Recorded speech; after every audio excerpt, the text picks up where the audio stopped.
Before the court today, we have the continuation of the jury trial in the matter of Commonwealth versus Lindsay Clancy. Ms. Clancy is present. She is represented by Attorney Kevin Reddington.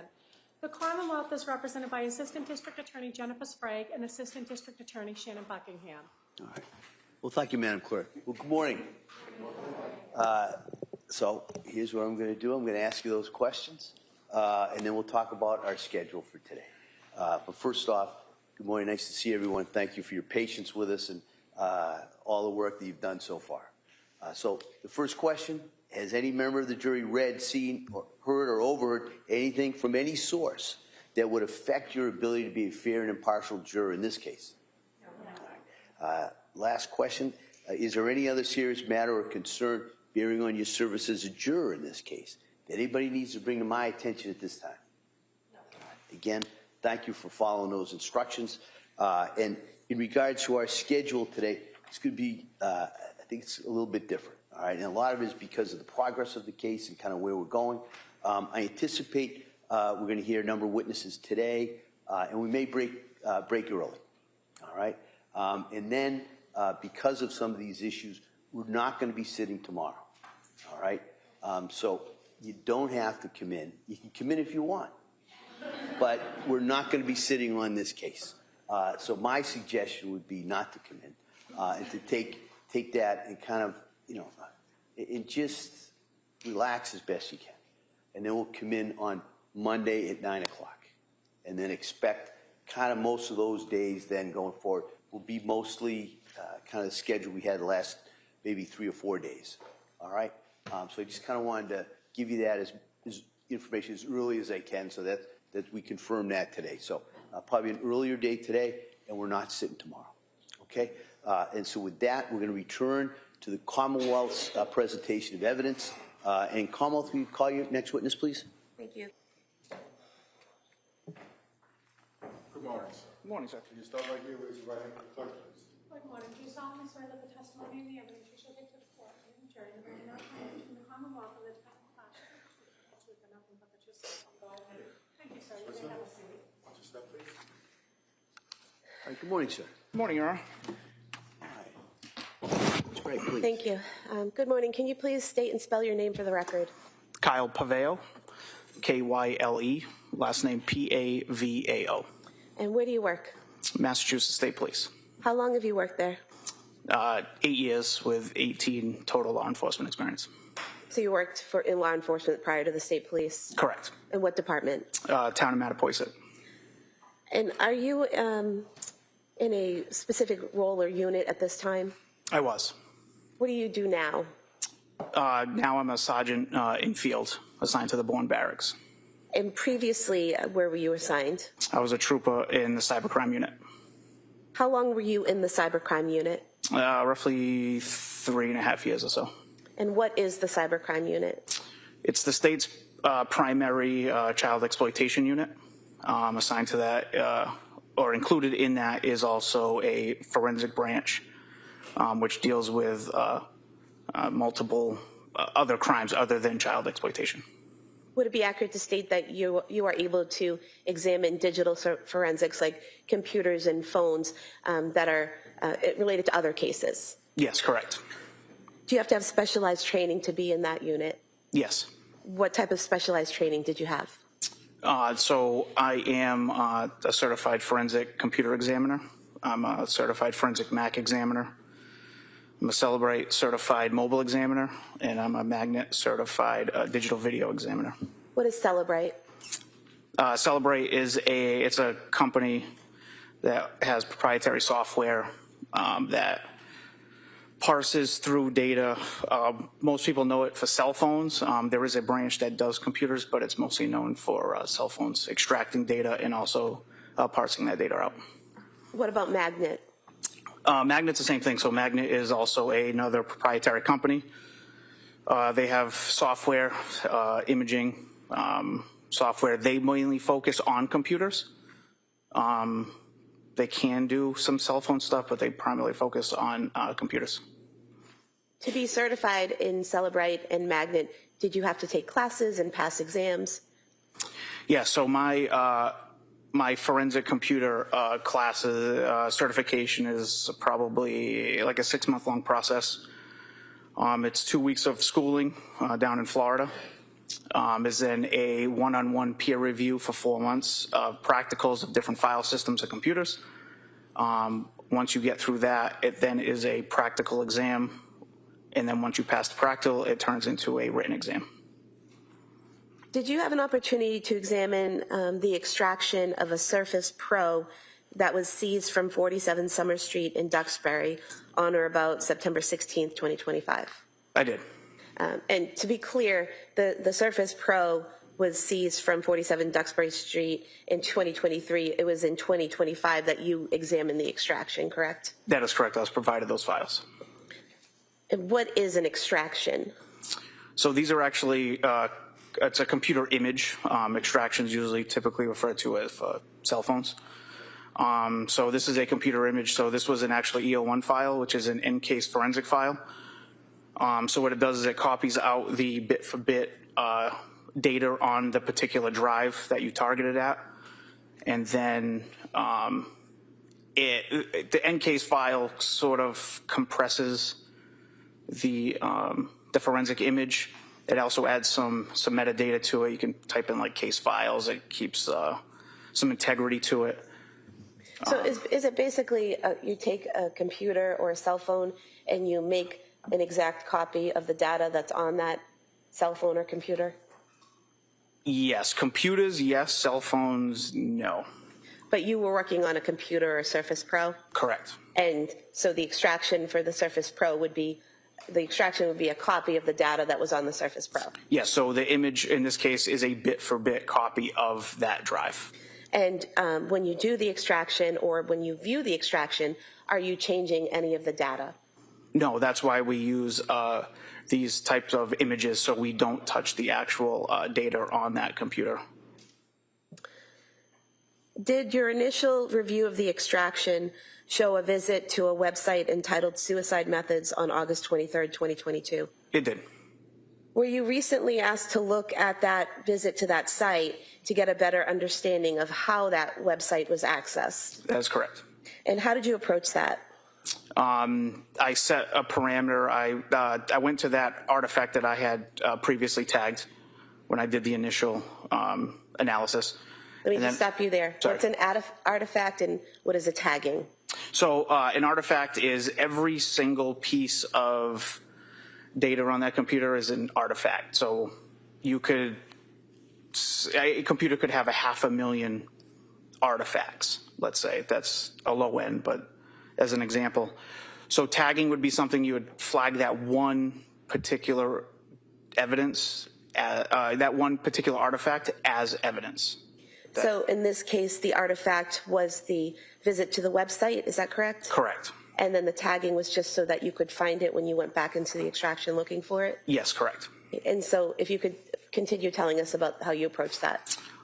So I set a parameter of 12 hours before the visit and then 12 hours after the visit and looked at the correlating other digital artifacts related to that.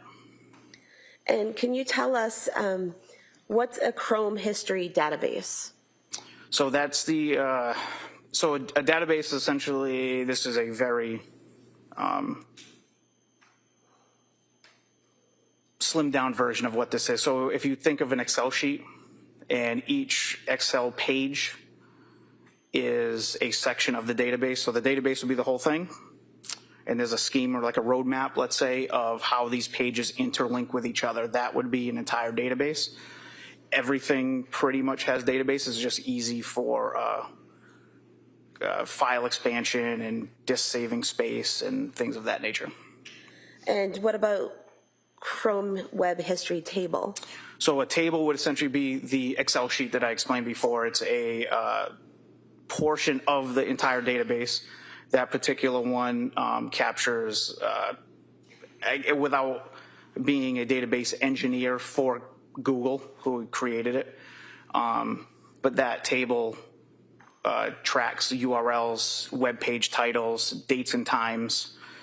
So is it basically a table that you get from the extraction that shows which websites that computer has visited? Correct. Each table has its own functions on different data it tracks, and then eventually it puts it all together. And what about a Chrome Web Visits table? So the visits table tracks things of were the web pages synced to the device, were they local to the device, are they typed, was it generated, was it gone there through a hyperlink? So basically, is it a table telling how each website was accessed, whether someone typed in a search for it or clicked a link? Correct. And you mentioned a couple different ways: typed, linked, generated. So typed would just be someone typing in the search bar something to search? Yeah, so typed could be a few different things. So typed would be somebody typed in an exact phrase or word. It also could flag the typed version, a typed flag if you copied and pasted something into the URL address bar. So if you're looking at a recipe for, say, cookies, and you copied cookies and pasted it into the search bar, would that be considered a typed event? Yes, correct. Or if you just typed cookies, that would be a typed event? Or cookies, or if you typed in, say you put CO for cookies, and then Chrome tried to auto-populate what they think you want to type, that would also create a typed event as well. And then you mentioned linked. What is a linked access? Link would be that you clicked on a hyperlink, which brought you to a different page. And what is a hyperlink? That would be it's a word phrasing, and then behind the word phrasing, there is a website coded behind that. Is that like when you go on a website and there are certain words that are underlined that you can click on and it will take you to another page? Yes, correct. Okay. What about generated? Generated is something that Google would suggest, Chrome would suggest. Now, what is the Wayback Machine? The Wayback Machine is a website that is it's I don't say monitored. It's created and maintained by the Internet Archive as a company. It's a 501(c) nonprofit. And what that does is it goes out on the internet. It takes snapshots of the internet, web pages all over the entire internet, and then archives that. So you can go back in later. It started like in the mid-90s or so, but you can go back to pick a date, pick a year, and you can see what that website looked like at that time, or approximately. It doesn't copy minute for minute, day for day, but you'll get something around the time that you were looking for of what a particular page looked like at that date and time you want to see. So with regard to this case and looking into how that site, Suicide Methods, was accessed, what did you learn? Or what did you see? When I went back? Yeah, so go ahead. So I saw, the first thing I saw was a Facebook visit at 9:40 that morning. 9:40 a.m. on August 23rd, 2022? Correct. And what was the Facebook? The link was lynn.say. I believe it was 968. So Lindsay with a dot in between the D and the S, 969? 969, correct. And after the visit to the Lindsay.969 Facebook page, what happened next? There was a search in Spotify music for the singer Tom Hall. What time was that at? It was shortly after. Is your memory exhausted? Yes. Do you have your report with I do. you? With permission? Yeah.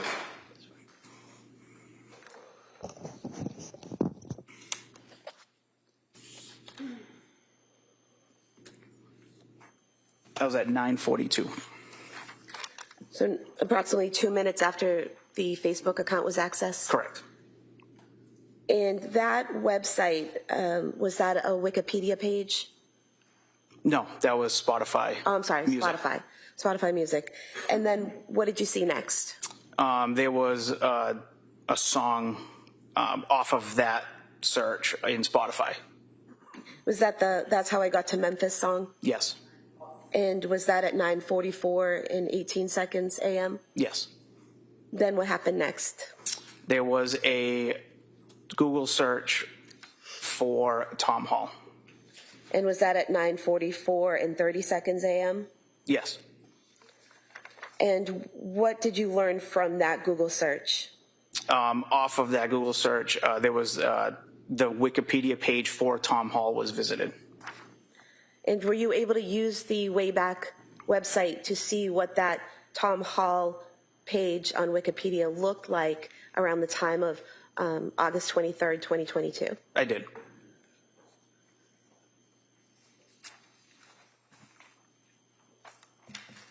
Is this a copy of that Wikipedia page from the Wayback Machine? Yes. You can have this marked as the next exhibit. No objection. All right. I have no objection to any of the documents. This is Tom T. Hall. Tom Hall, yes. All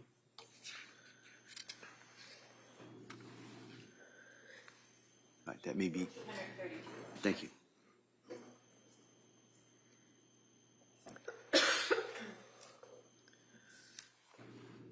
Could you see what happened next once the Wikipedia page for Tom Hall was visited? So I saw there was an anchor on the URL to the death section. What happened an anchor to the death section? So an anchor would be put at the end of a URL, so a web address. So what an anchor does, it's a $ followed by a section of that page. So if you think of it as, say you go on your banking website and it lists like a table of contents and it has login, mortgages, rates.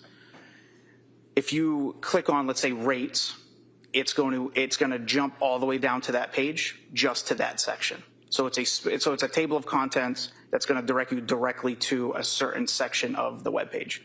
And so on the Wikipedia, someone clicked on death and it brought them down to that portion? Correct. And in the death section, could you tell what happened once the person was in that area of the web page? Yes. What happened there? So in the description that described, the Wikipedia page described of Tom Hall's death, there was some wording regarding a shooting related to his ultimate suicide. Go ahead. Showing you what's been marked now as 232. This portion here under death where it's self-inflicted gunshot wound to the head is underlined. Is that the portion you're referring to? Yes, correct. And that portion there with the underlining, is that what you were describing earlier as a hyperlink that you can click and it takes you somewhere else? Yeah, so inside that phrasing, there's actually a URL behind that with an anchor as well. Now, something like that, that type of hyperlink, can you hover over that with the arrow that the mouse directs, hover over that and automatically be taken to that site? Or do you actually have to click on that link? No, you would have to click on that phrase with the link behind it. And so, based on your examination of the Surface Pro in that area, was the hyperlink clicked on? Yes. And where did the hyperlink bring the person? We now got to the original artifact I had located, which was the Wikipedia suicide method, but it directed it directly to the shooting section of that page. Could you tell how long the person spent on that page, the suicide methods page, or how long it was accessed? No. Could you tell what time it was accessed? Yes. What time was that? I don't recall the specific time. Want to look at your report?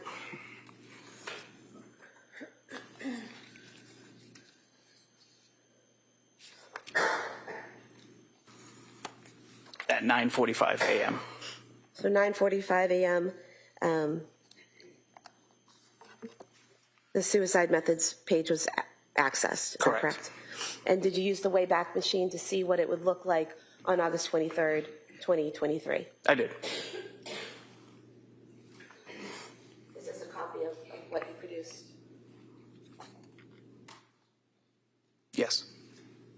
We could have this marked as the next exhibit. That may be admitted.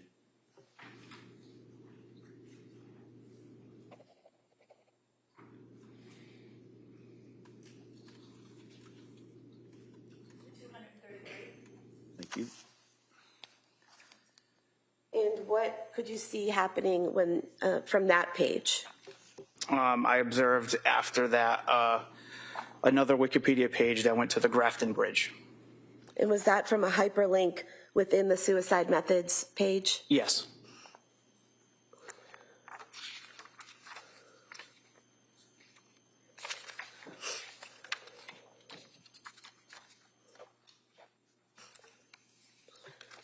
Showing you page 8 of exhibit 233.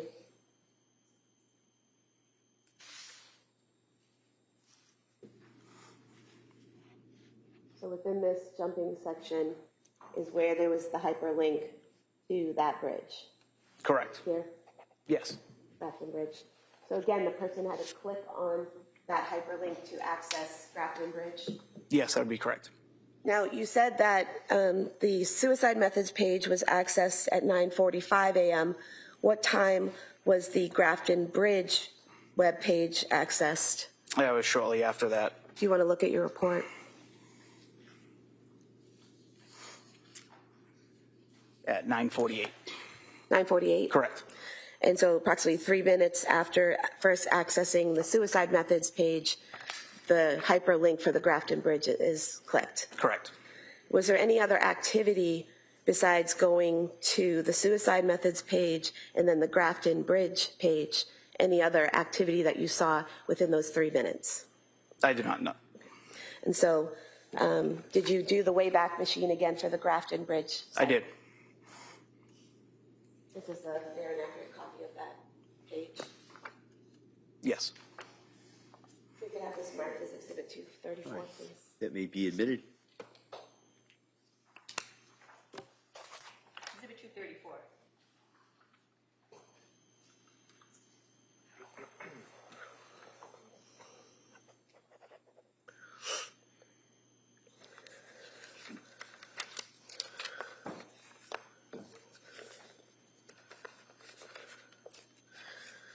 You're not able to tell who's actually at the computer doing all of this, correct? No.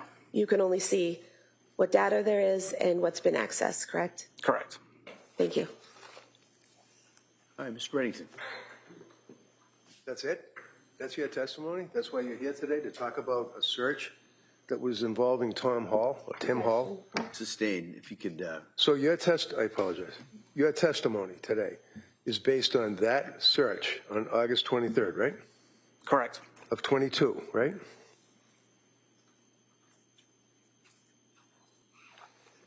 And you were working as a state police officer back then, right? Yes, sir. And were you attached to the Plymouth County DA's office, or were you working somewhere else? I was assigned to the cybercrime unit. And the cybercrime unit works with the DA's office in Plymouth? The cybercrime unit's its own independent statewide unit. So, in the sense that you're independent, it's still the district attorney and his assistant DAs that would reach out to the cybercrime unit and ask for help, right? Or it could be the troopers assigned to the state police detective unit. Joshua McKelligan. He was the lead investigator on this case, right? I assume so. Okay. So you were tasked to analyze the computer, the Surface Pro computer, right? Yes, correct. And by all accounts, that was owned by Pat Clancy. Is that correct? That is correct. And it was located in his office, right? I don't know where it was located. Okay. It's fair to say that when you analyzed the computer back in September, October of 2025, it was an investigatory role that you were using to locate potential evidence, right? Correct. And what is it you were looking for? I was provided a search warrant with search terms, and that's as far as I knew of Okay. the case.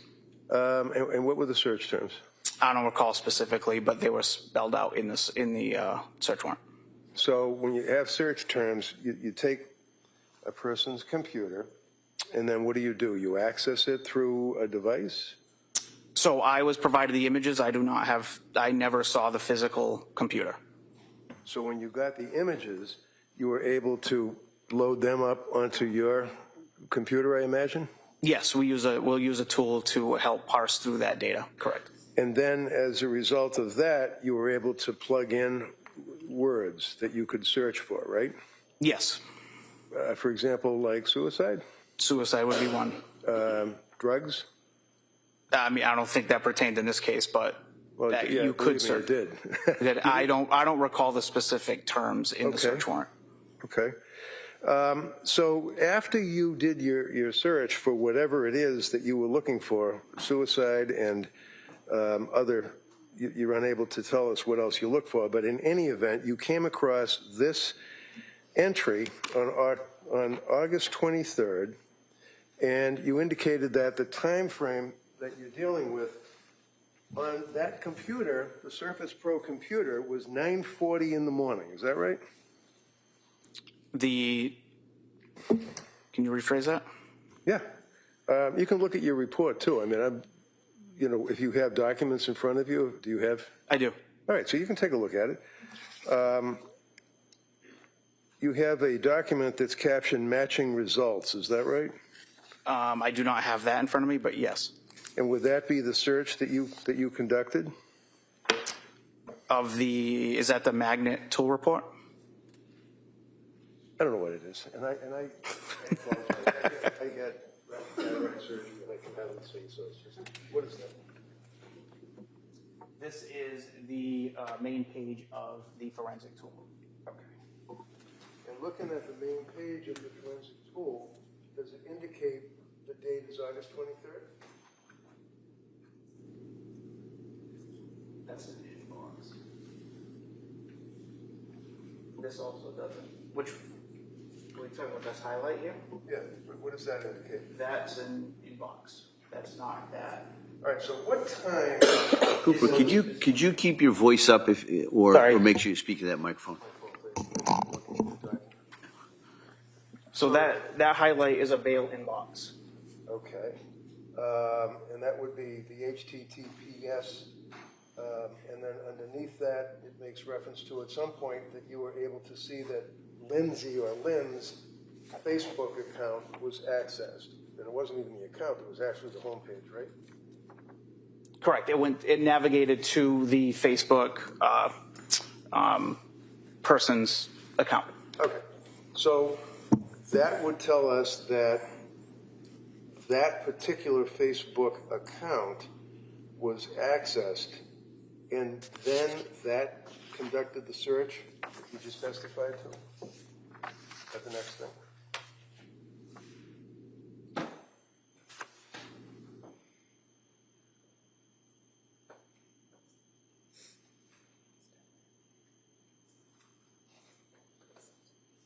This does not have. This here does not have Facebook, does it? All right, if you want. How about this next one? Does that have the Facebook visit? This one does, yes, correct. Okay. If you want to take a look. Well, both of us. Yeah, both of us. Blind. Yes, that'd be right here. All right. Thank you. Now, just before I leave, above that, does that also indicate like these what are these two top lines? That would be that was a CNBC web visit, which was typed in, and then there's access to a Google Gmail account. And inbox. whose Google Gmail account was that? That I don't know. Because those two lines and references to the Google account were not in your report, right? You started off with the Facebook search, if you will. Yes. So you started off with Lindsay, Facebook, that was signed into the homepage on Patrick Clancy's Surface Pro computer, right? So my tool report has all of the artifacts tagged as evidence. Okay. So when you tag the actual data from the Surface Pro and the HP laptop as well, right? Yes, correct. And your October report back in was it 25 or was it 22? 25. So, but nothing changes on the computers. I mean, whatever your searches are and your records don't change over the years, right? No, as long as it's preserved in that state and the images of that computer will remain the same. Okay, so, and it's fair to say that with this investigation, obviously, happening back in 2022, that the computers were hermetically sealed and stuck somewhere with an evidence locker to make sure that they're preserved, right? Yes, that would be best practice. Okay. That would be correct. So then in October of 25, the district attorney's office asked you to conduct a search of the computer, apparently. Is that right? The trooper in the Plymouth State Police Detective Unit reached out. And that would be McKelligan, right? No, it was not. Okay. Do you know who it was? Trooper Justin Paul. Justin Paul. Correct. Okay. And as a result of that, you then prepared your report. And one of the things that you did is you noted that on August 23rd of 2022, at 9:40 and 08 seconds, that there was an access to the Lindsay Facebook account, right? Oh, there was a visit to that page, correct. Right.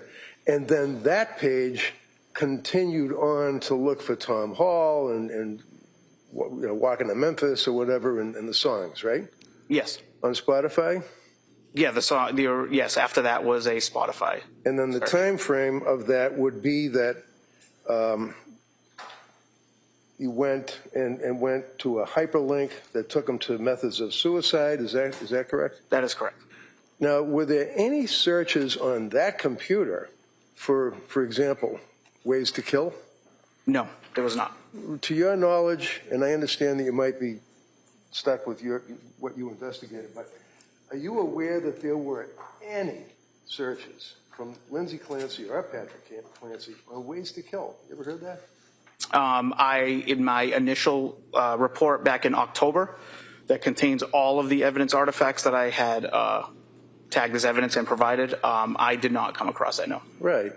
So basically what you are leaving with the jury would be that on that date of August 23rd, at approximately 9:40 in the morning, and then carrying forward with jumping from Tom Hall to the Wikipedia account to the underlined name, suicide, jumping to that page, that all occurred between 9:40 and, say, 10 o'clock in the morning, right? Correct.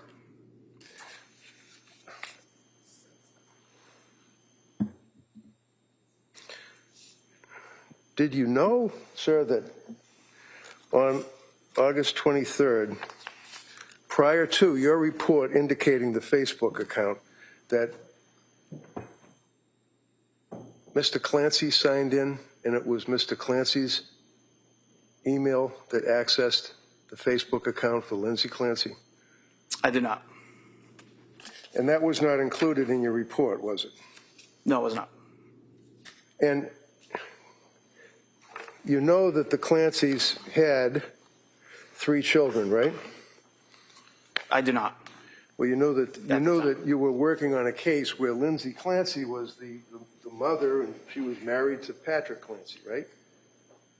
Correct. And did you know, sir, that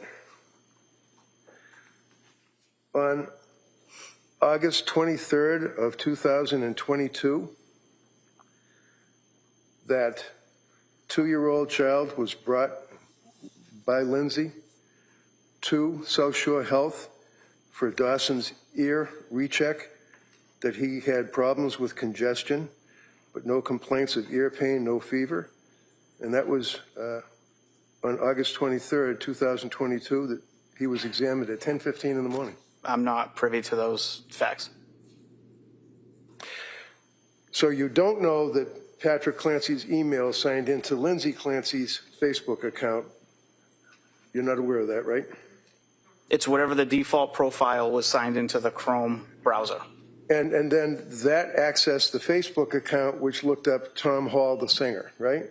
Yes, correct. That then led to the Wikipedia talking about suicide. That is correct. Led to the Spotify talking about somewhere in Memphis, whatever the song was, right? Yes. And this was all occurring from 9:40 in the morning until, like I said, 10 o'clock thereabouts, right? Correct.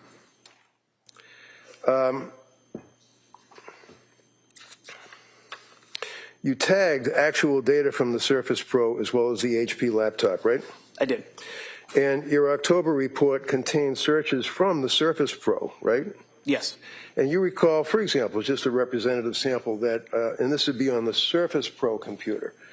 Now we're jumping ahead to December 5, not August of 22, December of 22. One of the inquiries of the Google searches was what to do when a psychiatrist overprescribed, right? Yes. Searches for medications, right? Yes. Including Lamictal, right? Correct. Can bipolar disorder be temporary, right? Yes. Can benzos reveal bipolar disorder, right? Yes. How long are detox programs, right? Yes. What is DBT? I'm just saying that's a search. I don't know. Oh, yeah. I had to look that one up, too. Okay. Lamictal versus it says Zolafy, but I would suggest it would be Zoloft. That was a search, right? Yes, correct. What is mania? Was a search, right? Yes. Ketamine for benzo withdrawal. January 18th of 2023 was a search, right? Yes. Ketamine therapy on January 18th of 2023, correct? Yes. Now,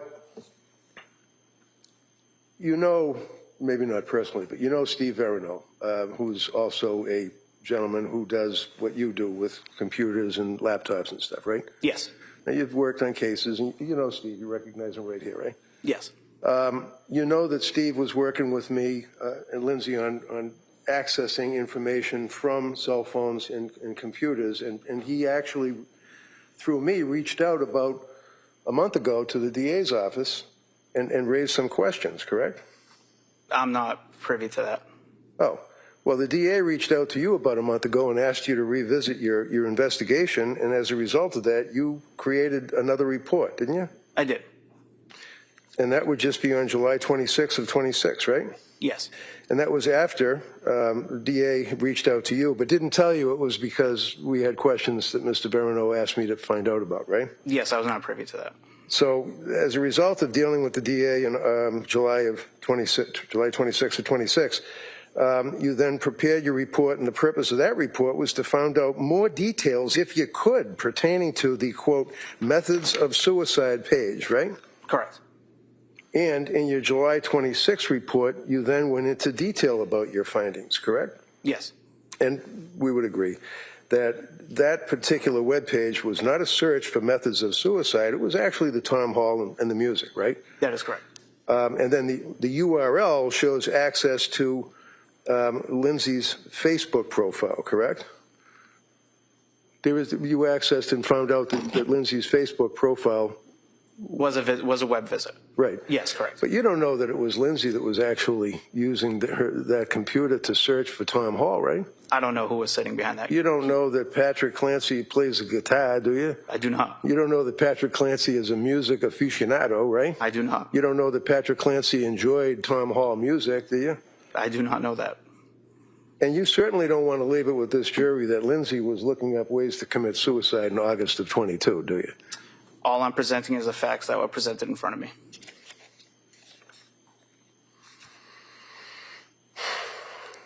And a couple more questions, sir. When a user logs into their own Facebook account, it doesn't populate or bring you directly to the actual profile page. It brings you to the home page, right? That shows your followers and things like that? I think so. I don't have Facebook or social media, so right. maybe, I don't know.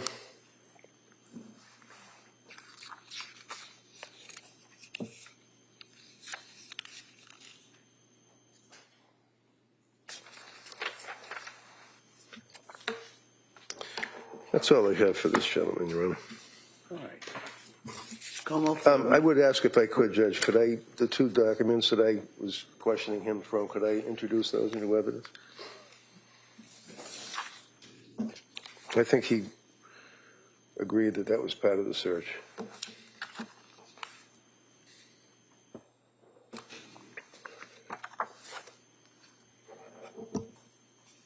Can we just approach? Sure, yeah.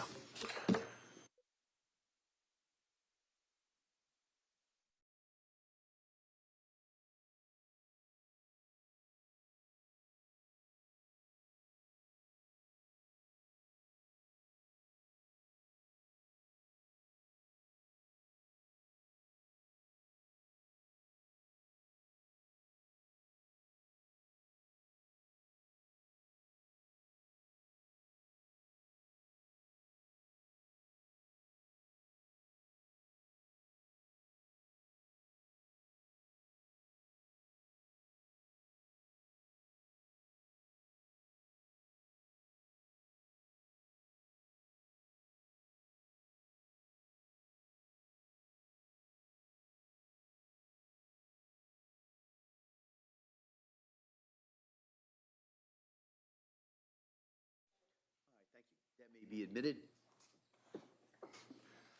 And, Your Honor, I would offer, if I could, the medical records from the pediatrics associates that, They're already in evidence. well, I'd like to have it focused on that. You don't mind if we put that Why particular. don't we mark that for identification? We can address whether or not, I want to double check. I haven't gone through all the records either. Oh, I understand. We'll mark that for identification. Thank you, sir. Thank you. It's 235, exhibit for identification. Sir, just for clarification, before when I was doing direct, if at any point I said August 23rd, 2023, what you did when you did the Wayback Machine was searches for around the time period of August 22nd, 2022, correct? Correct. And anything that you looked at that day regarding the search for suicide methods or any of the other places that were visited were August 23rd, 2022, correct? Correct, 2022. And the visit to the Grafton Bridge Wikipedia page was at 9:48 a.m., correct? Not 10 a.m.?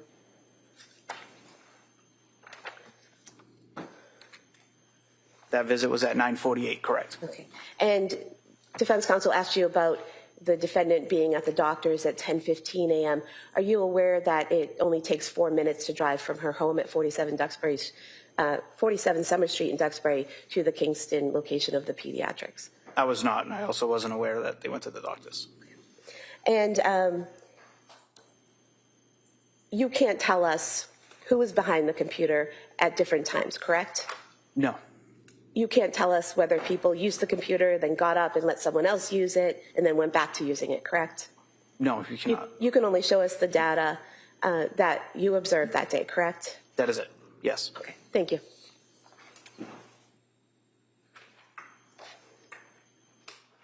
So, what has been marked for P for identification, which would constitute the health information records from the South Shore Health, pertinent to the child.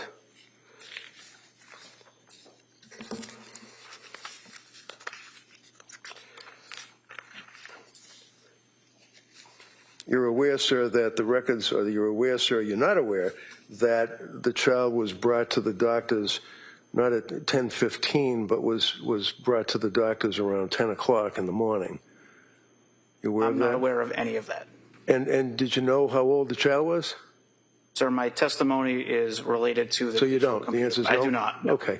So is it fair to say, sir, that, I mean, from your life experience, that when someone has to bring a child, a young baby, to a doctor, you got to get him dressed, you got to feed him, you got to get in the car, you got to drive, and that's the 4-minute ride as well, right?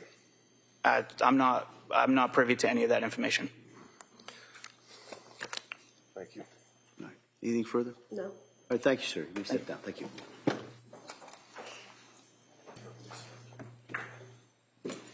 Commonwealth calls Timothy Chiappini.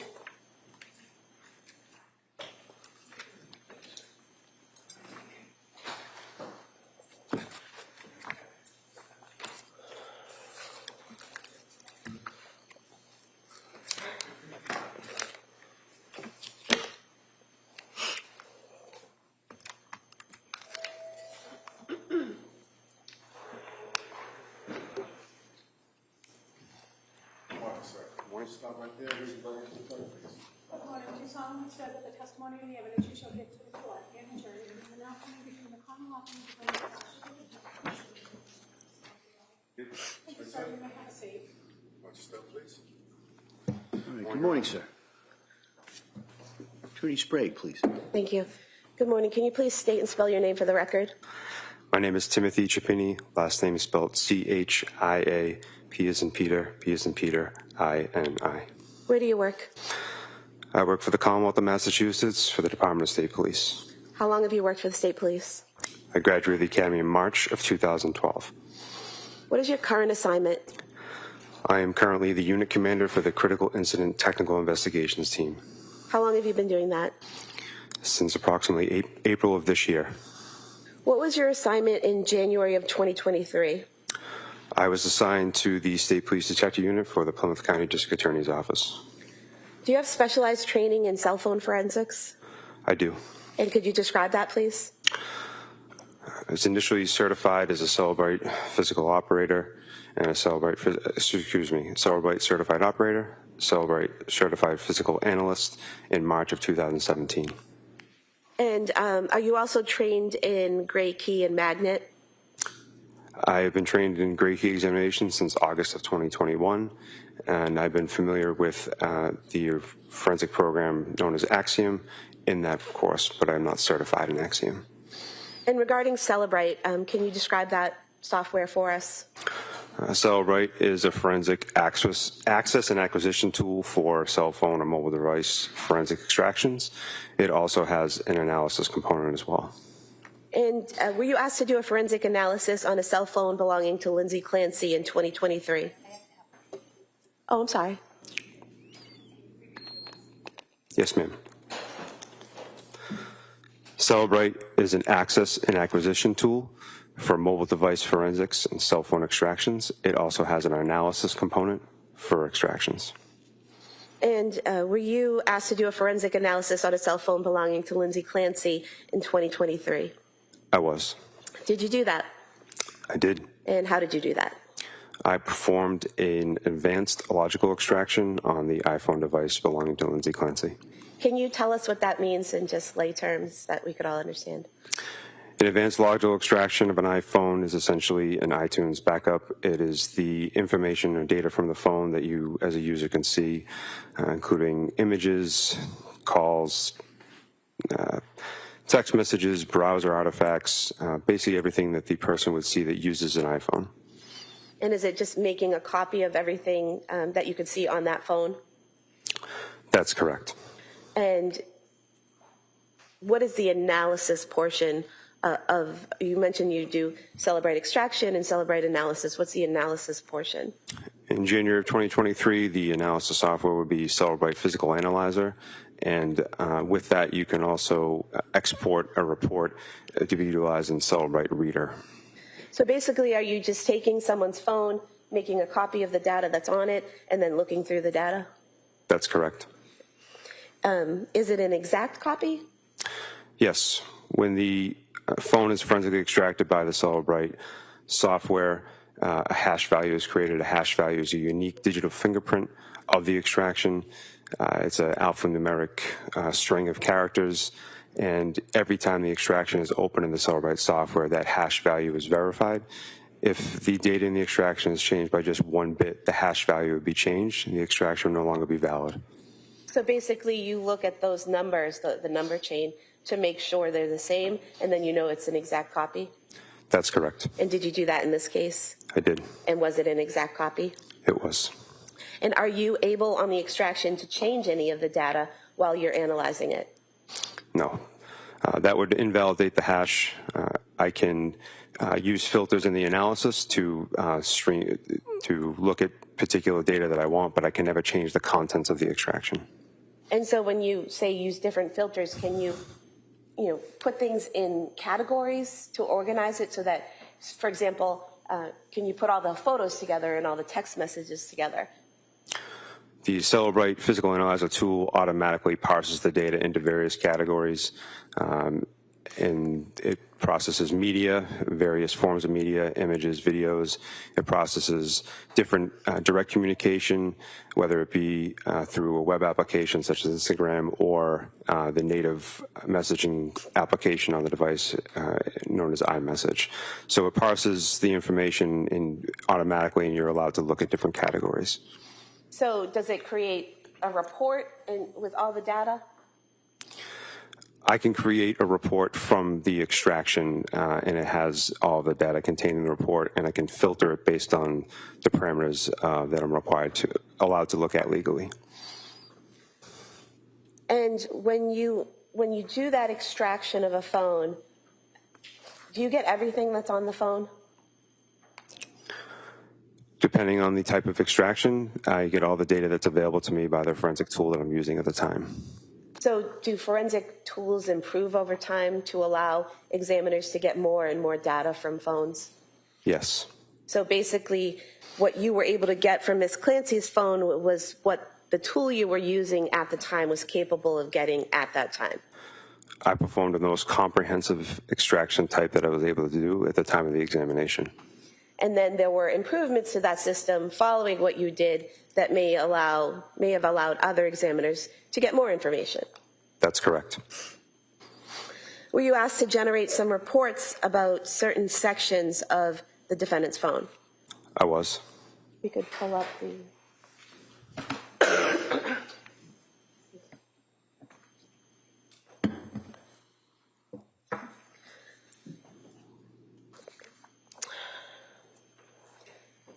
Could look at the screen, please. Were you able to create a report regarding data on Ms. Clancy's phone from November of 2022 to December of 2022? Yes. Can we zoom in on that, please?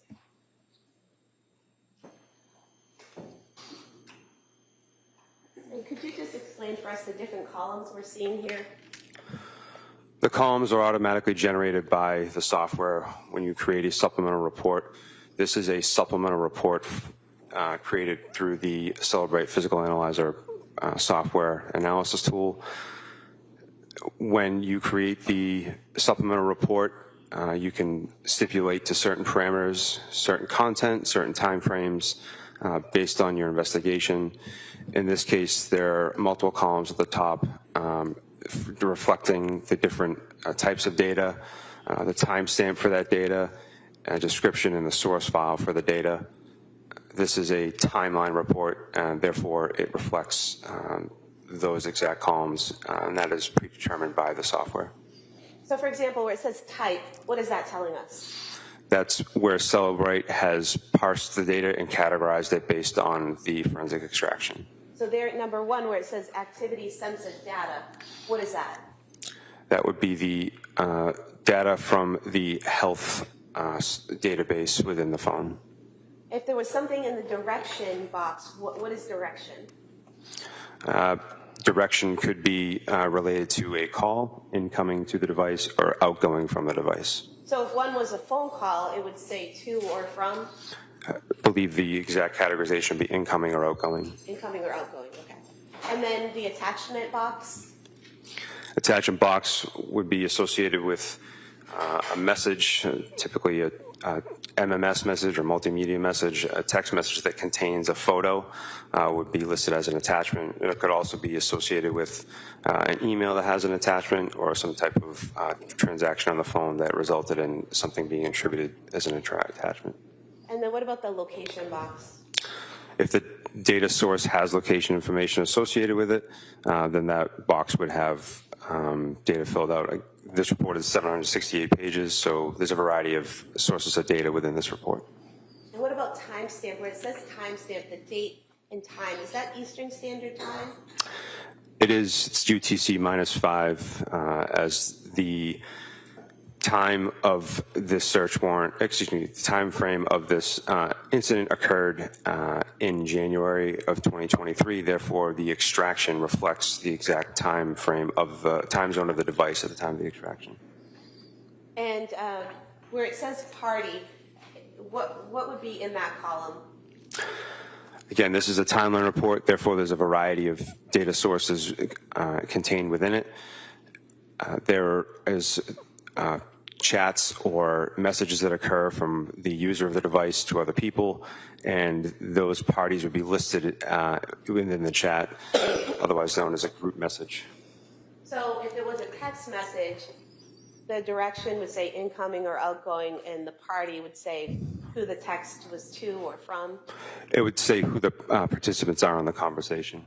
So if it's one person you're texting, it would have that person's name, but if you're in a group text, it would have all of the names? Correct. And then what about the description box? Description box is based on the database information. It has some information associated with the actual data that was parsed by Celebrate. It also provides the source file. The source file is the database that Celebrate parsed the data from. Everything that you see as far as activity sensor data or any other categorizations, that's done by the software. The software parses that data to make it more readable for the examiner, but everything is associated with an actual database within the device. And so, for example, where it says source health, that's coming from the health section of the phone? Specifically the health database, HealthDB. And where it says source file, Lindsay's, how does that name populate there for source file? Indicating that it comes from Lindsay's iPhone. That is the name that the software detects from the name of the device when it conducts the extraction.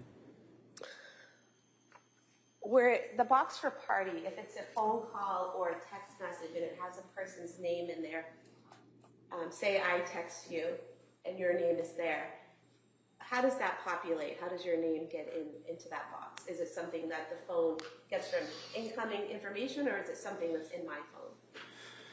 The tool is only able to take the information that is present on the device at the time. In order for contact to be in a phone, it would have to be entered by the user. So would it be whatever I name your phone number is what will show up in the party? Correct. So if I have, say, my mother's phone number in there and I say mom, for her contact information, it will show up as mom? The software will will display the phone number and the contact name that was detected by the tool from the extraction. So if I've put a contact in mom in the phone number will show up in mom? Correct. Can you search within this PDF? Yes. And do you do that by clicking on the search bar there at the top? Yes, this is Microsoft Edge, and that is the proper method within this application. And so if we were to search, for example, McLean, I'm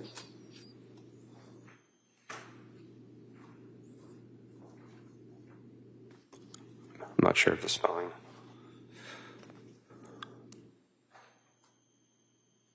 there we go. Sometimes it takes a second to populate. It does. It's a large document. As I said, it's 768 pages. So depending on the machine that you're using to conduct your analysis, it could take some time for the document to load. Okay, and do you use these arrows here up and down to go to each spot that word is located? Correct. The application, Microsoft Edge, has detected 4 entries for the spelling that is in the search box, and you can navigate to each of those 4 entries by using those arrows. So, for example, here at message 6951, it says it's an instant message. It's outgoing, meaning it's going out from Lindsay's phone. That's correct. It's on December 21st, 2022 at 2:57 p.m., correct? Yes, Eastern Time. And then it says from Lindsay owner to Allison, correct? Yes. So that indicates that it's a text message from Lindsay to someone named Allison, correct? Yes, with the corresponding phone number. And then here where it says more of a general depression mental health program like at McLean Hospital, is that the body of the text message that would have been sent from Lindsay's phone to Allison? Correct. And you can search through the PDF for whatever term you're looking for, whether it be Patrick or medications or anything that you're searching for. It will populate any text messages or searches about those keywords. Yes.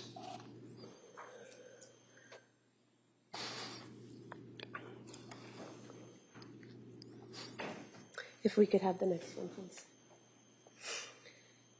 Did you also do a report regarding things that were downloaded onto Ms. Clancy's phone?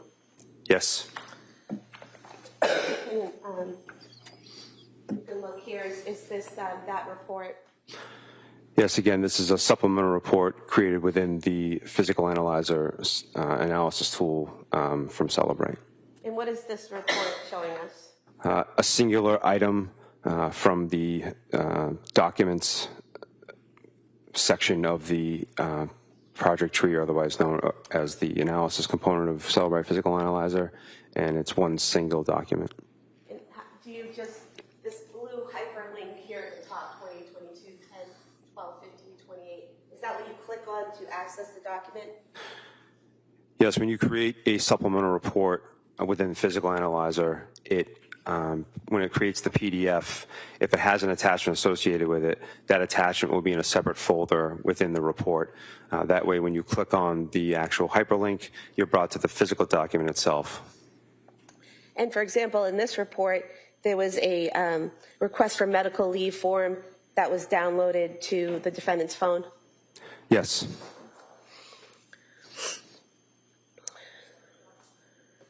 If we could go to the next one, please.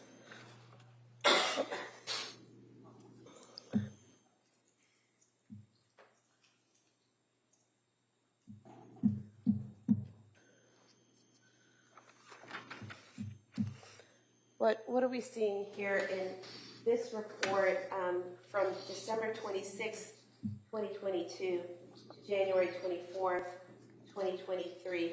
Is this the same type of search for any information and data on the phone during that time period? Again, a timeline report is a chronological report of a sequence of events on the device, and it has the same categories as the previous exhibit. And in here, the first item within the date parameters happens to be a calendar entry.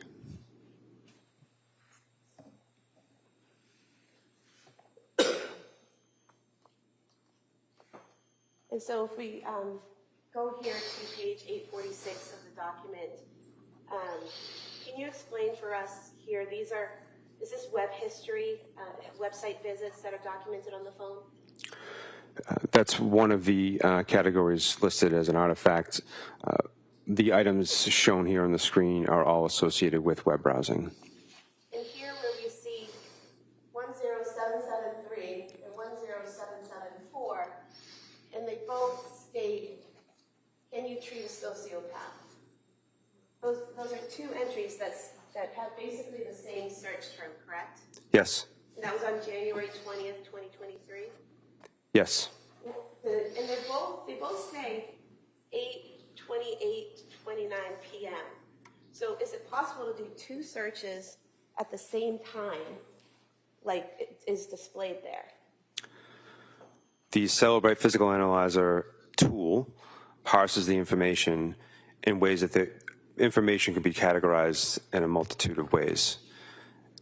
Simply because there is more than one entry does not mean that something was done more than once. It's simply just a category that Celebrate has identified.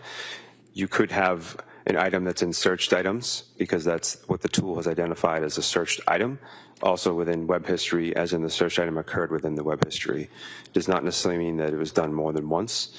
It's the job of the examiner to be able to look at the timestamps and the associated databases to determine, is this more than one entry or the same action just categorized in multiple ways. And when reviewing Ms. Clancy's phone, did you see numerous occasions where it looked like something was searched multiple times, but it all had the same exact timestamp? That's correct. And so what you just testified to make sure I'm understanding it, would it be accurate to state that one search could be documented and located in many different areas of the phone?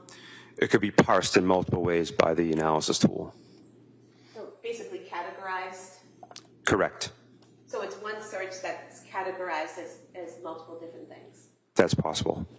And so here, where we had the search at the same exact time down to the second, that appears to be one search for can you treat a sociopath, not two, correct? Yes.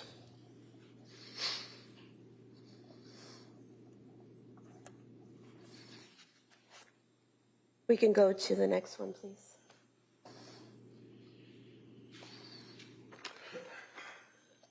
Now, this area here, this separate report, is this the notes that were found on Ms. Clancy's phone? That's correct. And if we could zoom in on that, please. And it's basically detailed in journal form, correct? Yes. Starting October 24th, 2022, and moving down, correct? The summary portion that you just pointed to is automatically generated by the application when it reads the first few lines of text. The more relevant date is in the column to the left. So over here, where it says created, October 25th, 2022, that's when the note is first created? That is the date that's detected by the analysis tool from the operating system of the device. What does modified mean? That's the date that was detected by the forensic tool and the last time that this note was modified according to the operating system. Modified mean it was changed in some way? Yes. And so if I start a note in my phone on October 25th and I go in there every day and change it, and the last time I change it is November 3rd, will it show every modification or just the last modification? The only date timestamp that will show is the last modification, unless the forensic tool is able to categorize each time the note was changed. I'm only able to detect the modified timestamp or last modified timestamp and just the entirety of the note. And excuse me, you don't know how many times this note was modified, correct? Based on this forensic tool and this artifact, no. Can you tell what within the note was changed? I cannot. So everything could have been the same and maybe a date changed, or there could have just been a date and everything was changed on November 3rd. You just don't know. There could just been one character change on the last modified date, but with this forensic tool and this artifact. What's the date? November 3rd. Thank you. And if we could just scroll down to the October 25th entry. And I would just like you to read this portion of the note. I would read it, I'm sorry, but I'm having some difficulty.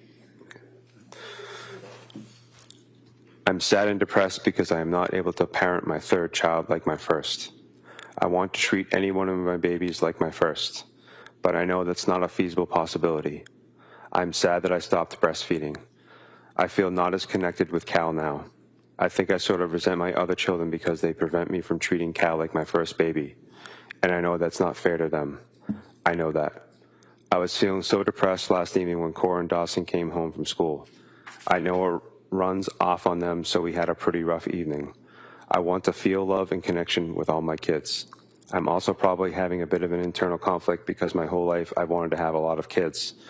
I still don't want Cal to be our last, but I have a lot of figuring out to do before I have another. I'm on the fence about starting a new medication for anxiety/depression. I just want to feel happy. I want to be able to relax and take care of my kids. And then when they go to bed at night, I want to deeply relax and hang out with Pat and then fall into a deep sleep for 8 hours, get up, and pour hard into myself for an hour and a half. Cal was so very planned and desired. I want to be able to give him all the love he deserves. I guess that's what it's like to be the third child, though. He's not the first third child to ever exist. I think I know he'll be okay, but it's really hard for me. I hate that he has to put himself to sleep. I'm sad I'm not breastfeeding anymore, but I think deep down these were the right choices.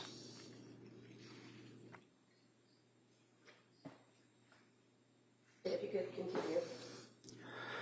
As for the sleep training, I needed a baby that slept through the night because I simply do not have the opportunity in my life to catch up on sleep. I just don't. If there was a time for me to nap every day, then that may not have been the case, but there really isn't. When Cal naps, I have to take care of Cora and Dawson. That's just how it is. It feels cruel to me that we did not do that to Cal, but the reality is we did what we had to do. I guess I also feel slightly traumatized by the sleep training, but that feeling was only really present when I was severely sleep deprived and paranoid. I know what we did was the right thing and okay. As for the breastfeeding, it kind of goes hand in hand with the sleep training. Once he started sleeping most of the night, it was then a daily struggle to keep up my milk supply. I was having to take a ton of supplements and constantly think about eating and drinking enough to keep the supply up, and then I was having to think about pumping extra to keep it up, and that was really hard to do with Cora and Dawson around. When I tried to leave Cal to go out with Cora and Dawson, I was stressed about the pumping, and not to mention the fact that Cal was at home and not taking a bottle, so it was a battle of if I should pump or not. I know I did the right thing because I need to be able to leave Cal with someone and get fed. As much as I don't want to leave him, I need to be able to. I need to be able to be present with my other kids. I still really, really want a fourth child, but I need a really good therapist before then. I'm on the fence about starting a new med or not. I want to feel happy, but it would be nice to feel authentically happy and not fake. But I need to feel happier than I did last evening because then I was pretty depressed and not enjoying any of my children. It was really sad. I needed the breastfeeding off of my plate.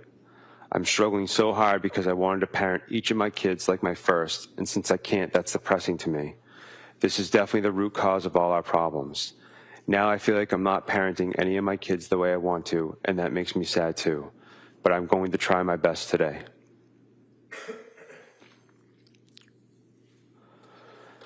Things I love doing that help me love and appreciate and enjoy my kids are activities with them. I definitely started having some depression after Cora, but once I started getting up and out with her, I felt much better. I think signing Cal up for baby music class would be a great thing. Maybe Fridays can be my day with him. I've just fallen out of the habit of doing anything fun, anything for myself, anything with Pat, and I need to work on that. On a positive note, I had a great deep night of sleep. I'm terrified of something happening to my kids or doing something wrong to mess up their development. Our generation is inundated with information about every aspect of parenting and everything that go wrong if you don't get it right, and all the scary things happening in the world. It's insane. For the last 5 years, I've just filled my mind with all things parenting, and it's just unhealthy. Thank you. And so everything that you just read would have been written and filled in by the user, correct? Correct. If we could go to the next one.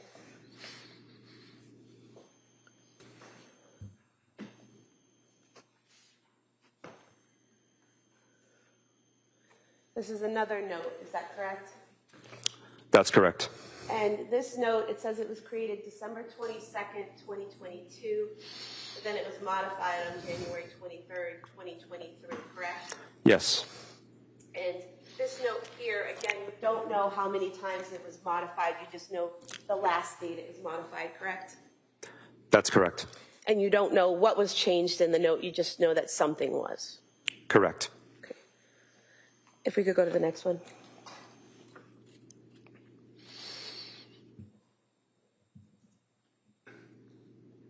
Now, in this report, we're seeing some photographs. Is that correct?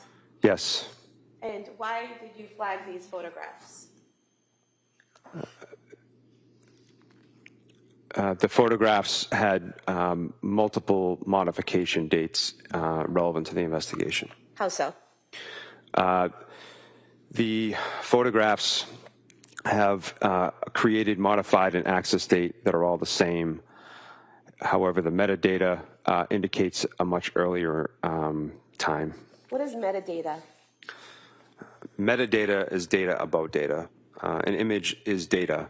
And with the Celebrite physical analyzer tool, you're able to see the data about, in this case, an image. Metadata would be the device used to capture the image. It would be potentially, based on the user settings, location data associated when the image, where the image was when it was taken, where the device was when the image was taken. A lot of times it'll tell the size of the image or the type of image file that it is. And so basically, when you look at the metadata of a photograph, you can tell what device was used to take it and the date that the photograph was taken on? Correct. And can you also tell if that photograph has been changed or modified in any way and when it was changed? Using the forensic tool, I can make inferences based on certain modifications. And how do you do that? In this case, the image here is a .jpg. That's the file type of this image. Therefore, I know that the image that I'm seeing is created, modified, and accessed on this date. However, it has a capture time of November 2nd, 2022 at 11:27:15 a.m. And is there something on here that says when it was modified? Where the cursor is now, it indicates the modification date. So above it is when it was created, below it's when it's modified? Or no, down here, capture time and the metadata is when it was initially created, correct? Correct. And you look at the source file, you can see the source file indicates that the image was modified under the component where it says adjustments. So just for the jurors looking at this report, here in the metadata, capture time is when the photo was taken. Above it, the 1/23/23, that's the date that the picture was changed in some way. Yes. And are you able to tell how the photograph was changed? I can do analysis based on an image and see that an image from its native format was modified. So basically, if I'm on my phone and looking at photos and I brighten something or I crop something, crop someone out of a photo, that would show it as being modified? It would show it as being modified, and in this instance, it created a new file, which is why it has the created modified date being the same. And so would it be accurate to state that on this type of phone, when you modify a photo, you can change that photo and leave it there changed, or you can create a new image with that changed photo? Well, with an iOS device, Apple has the capability of taking what's known as a live photo. It's a proprietary name with Apple, but the exact file type is HEIC file. HEIC stands for High Efficiency Image Container. HEIC, or a live photo, is essentially that. It's a container or a burst of images that are taken over a very short period of time. It's a more effective way to store an image file within a device. It takes up less room. It also allows the user to have a multitude of pictures to choose from at a single point in time. If you modify an HEIC image to be a singular photo, you can save it to the file type known as a JPEG or JPG. So a live photo is one of those photos that's taken, and you see a little movement before it settles into the photo when you look at it? Yes, ma'am. And is that an automatic setting on iPhones, that it's set to live and you have to change it if you don't want that feature? That's correct. And so if you modify the photo and save that photo, that modified photo is not live? Correct. And is that what you saw here? There were a lot of photographs of the children that were accessed and modified in some way? Yes. And during what time frame were these photographs accessed and changed? During the evening hours of January 23rd, 2023.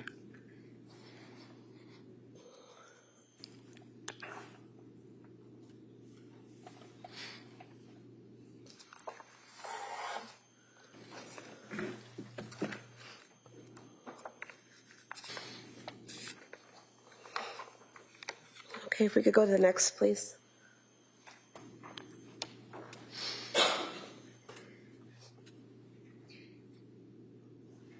And what is this report displaying? This is another timeline report with the first event starting January 24th, 2023 at 4 o'clock p.m.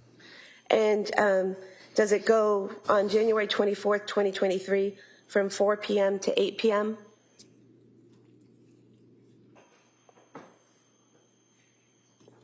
That's correct. It encompasses everything that would be before that time frame. It appears the last entry is 7:02:01 p.m. And this would contain all of the things that were done with the phone between 4 and 8 p.m. on January 24th, 2023. Is that correct?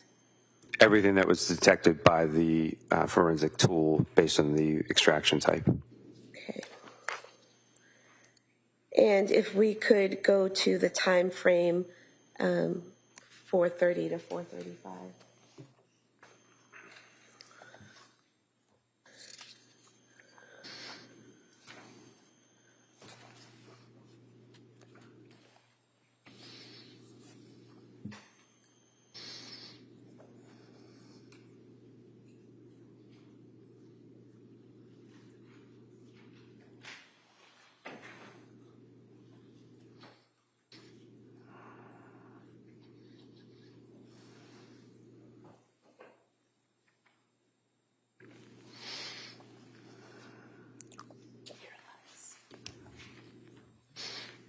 Using the tool, we'll search Miralax.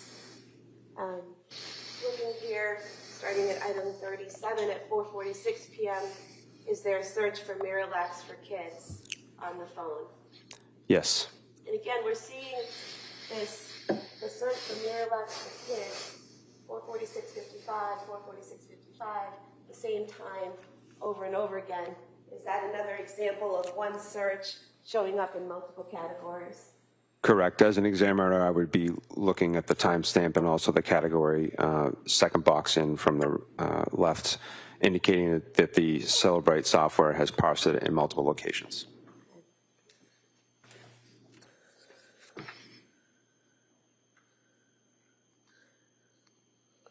If you could search 3D.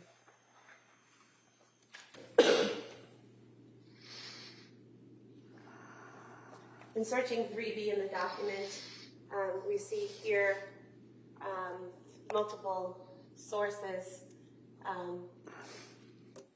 You could do a search with the number 3.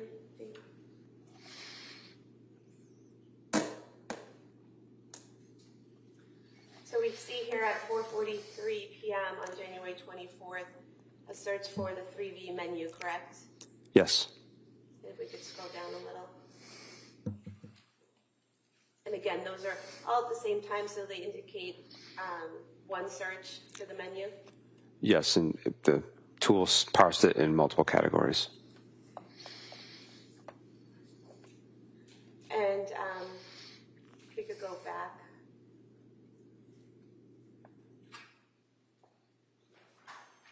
Was there also a search for an Apple Maps for 3V? Yes. And what time was that? Sorry, there's a glare.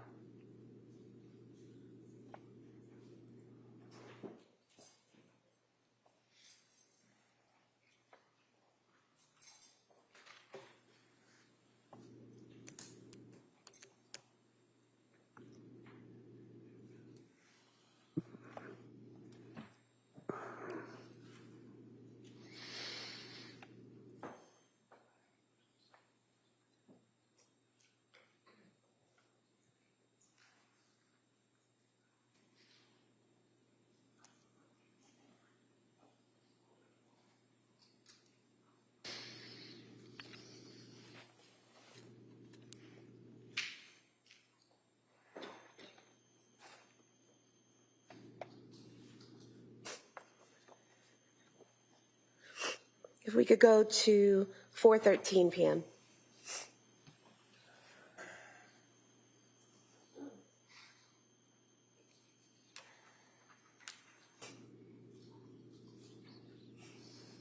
And here in Apple Maps, do we see 3V restaurant at 4:13 p.m.? Yes. And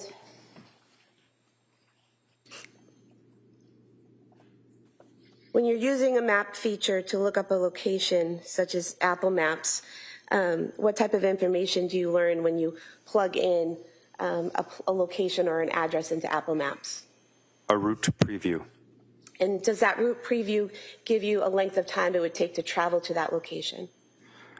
Depending on what you indicate as your originating location, yes. And so if you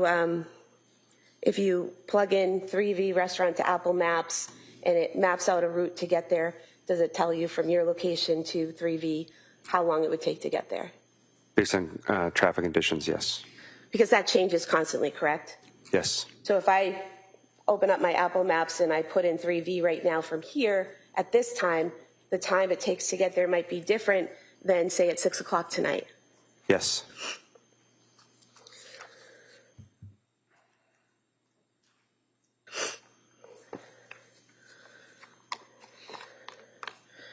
And so if we can go to 4:47 p.m.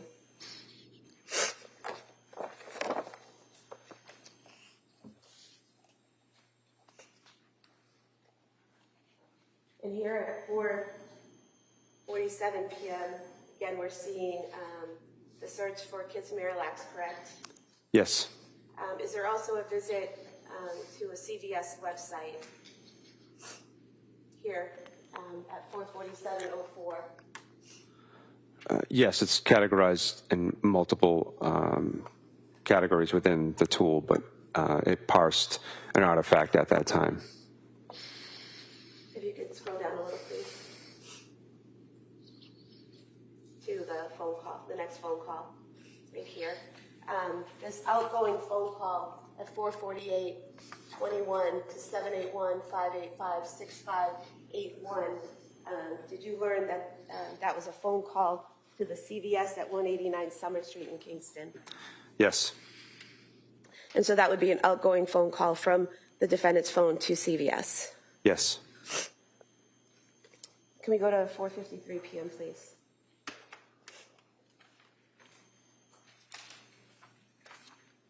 And then there's a message. It says message 80, outgoing from the defendant's phone at 4:53:09 from Lindsay to Patrick Clancy, correct?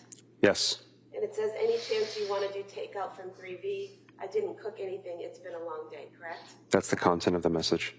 Is there a response in message 82 from Patrick to Lindsay? Yes, there is. And what is the answer? Yeah.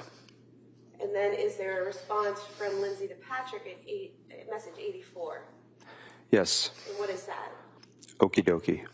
And then message 86, again from Lindsay to Patrick, does she send him another message? She does. And what does that say?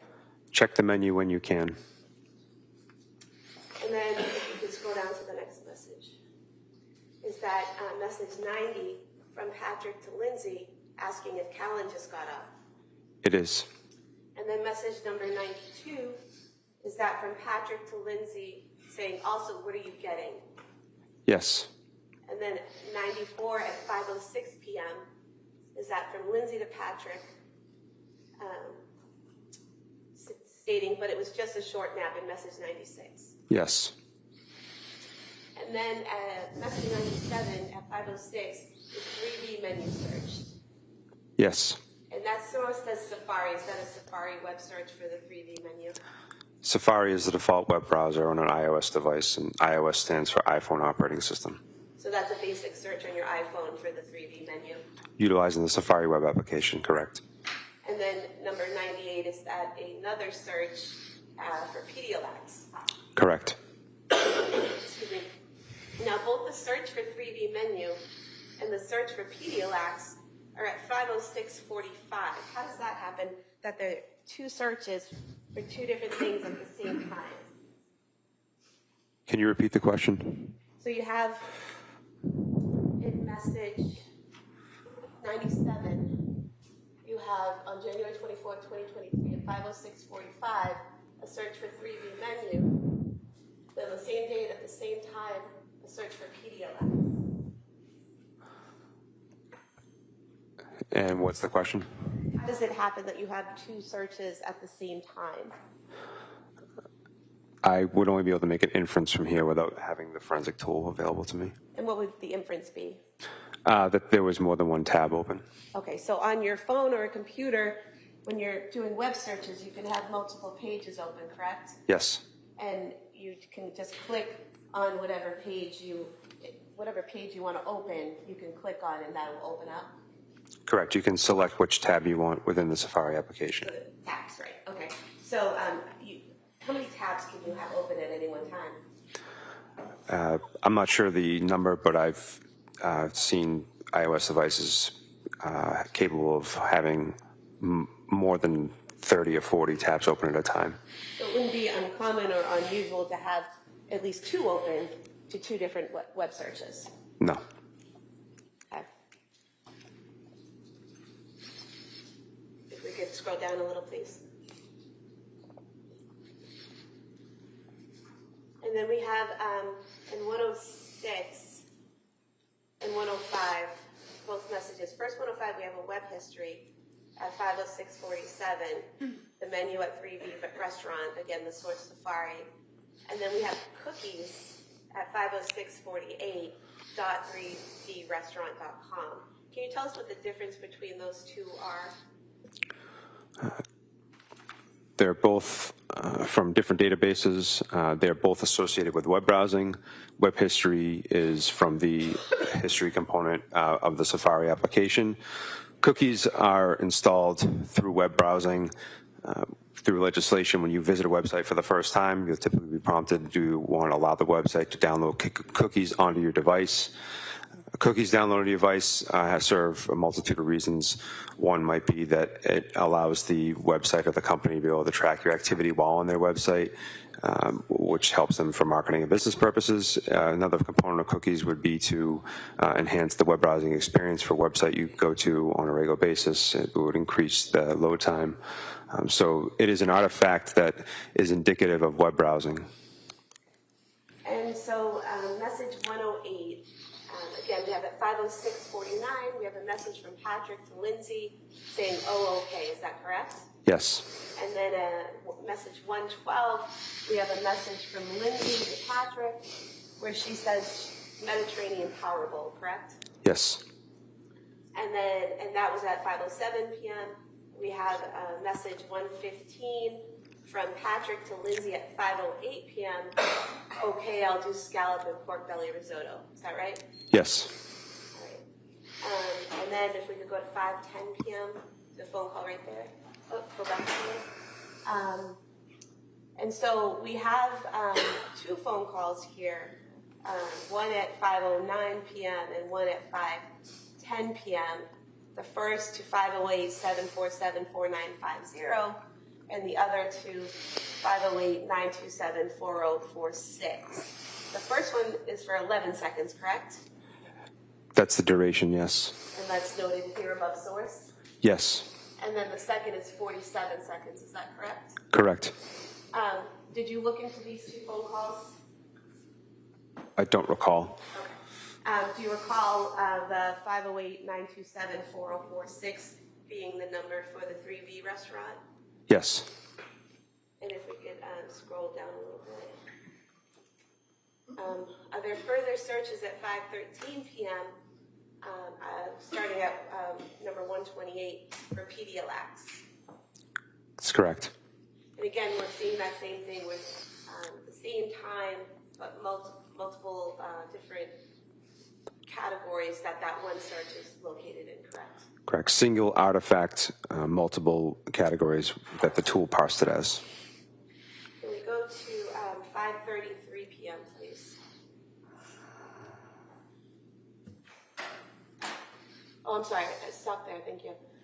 146, message 146, a message from Lindsay to Patrick at 5:15 p.m., which states ADOLAQIFS liquid stool softener, correct? Yes. Right. And then at 147, we have 5:33:51 p.m. Is that a phone call from Patrick's phone to Lindsay's phone? Yes. And that has zeros in it for duration. Does that indicate the call wasn't answered? It would be an inference. And then going down to 150, we have an outgoing call from the defendant's phone to Patrick Clancy for 14 seconds at 5:34 p.m., correct? Yes. That means the call lasted approximately 14 seconds. Correct. And then the last item there, item 152, that is an incoming call to the defendant's phone from Patrick Clancy, correct? Yes. And again, we have zeros here indicating that the call wasn't answered, correct? It's an inference, yes.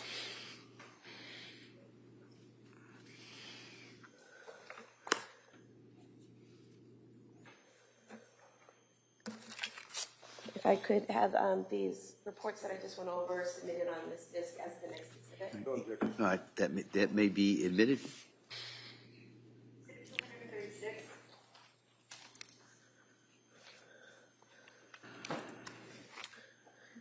Did you also, looking through the defendant's phone, access the information on the calendar portion of the phone? I did. And the calendar portion of the phone, does that have different types of data, both populated by the phone itself and Apple, and then items populated by the user? Yes. Could you give us an example of something that would be populated by Apple and not the user? A national holiday such as Christmas Day would be populated by the operating system through the application of calendar. And then if I'm using my phone and I'm putting in appointments or parties or things I'm going to, that would be something that the user is putting into the calendar? Correct. And did you do a report of all the calendar activity for Lindsay Clancy's phone from August 4th, 2022 to January 31st, 2023? I did. If I could have this marked as today's exhibit. All right, that may be admitted. Ms. Sprague, is this a good time to take the morning break? I just have one more exhibit to put in, and then I would be done. That's fine. Did you, I'm sorry. 37. All right, thank you. Did you also do a report on all the text messages between the defendant's phone and an individual that had been labeled mommy? Yes, And was that for the month of January 2023? I did. We move to have these admitted as the next exhibit. All right, that may be admitted. I have nothing further. All right. So why don't we take the morning recess at this time? All right. So members of the jury, we're going to take a short recess, and then we'll return.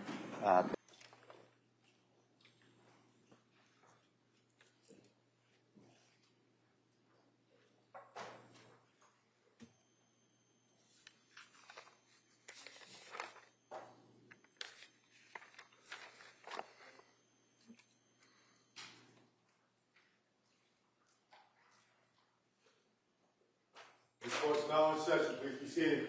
Your Honor, for the purpose of the record, we return back to the trial of Commonwealth versus Lindsay Clancy. All parties are present, including the defendant and including the 18 jurors. All right, Mr. Reddington. Yes, Your Honor, thank you. Morning. Morning, sir. So you are part of the prosecution team that handles the downloads of computers and cell phones and things like that, right? Specifically mobile devices, sir, not computers. Mobile devices, okay. And the other gentleman that testified, Pavao, is that his name? Pavao, sir. Pavao. And he did the laptops that were found in the office, in the home, right? Correct. He has those certifications. Okay. Now, the district attorney had asked you some questions about different searches that you had done on Celebrate and on Axiom. All your searches dealt with Lindsay's cell phone, right? To clarify, sir, I did no searches on Axiom. Okay. You did searches on Celebrate. It's the only forensic tool I use, correct? All right. And basically, I'm just trying to get a handle on that you and your other brother or sister officers would examine, for example, the computers that were found in Patrick's office in the house, right? You didn't, but the other people did, right? That's correct. And then you got the computer, strike that, you got the cell phone that was Lindsay's cell phone, right? Yes, sir. And you then did, what's called an advanced logical of Lindsay's phone, is that right? That's correct. And what is an advanced logical? What does that mean?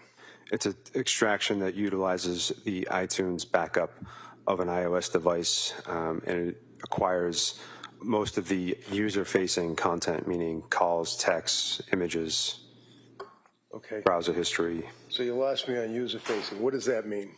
What the user sees when they're using the phone. Okay, so like if you pick up a phone and you open it up, then that's you're interfacing with the phone and you're looking at different things, such as photographs, emails, text, things like that. Yes, sir. Okay.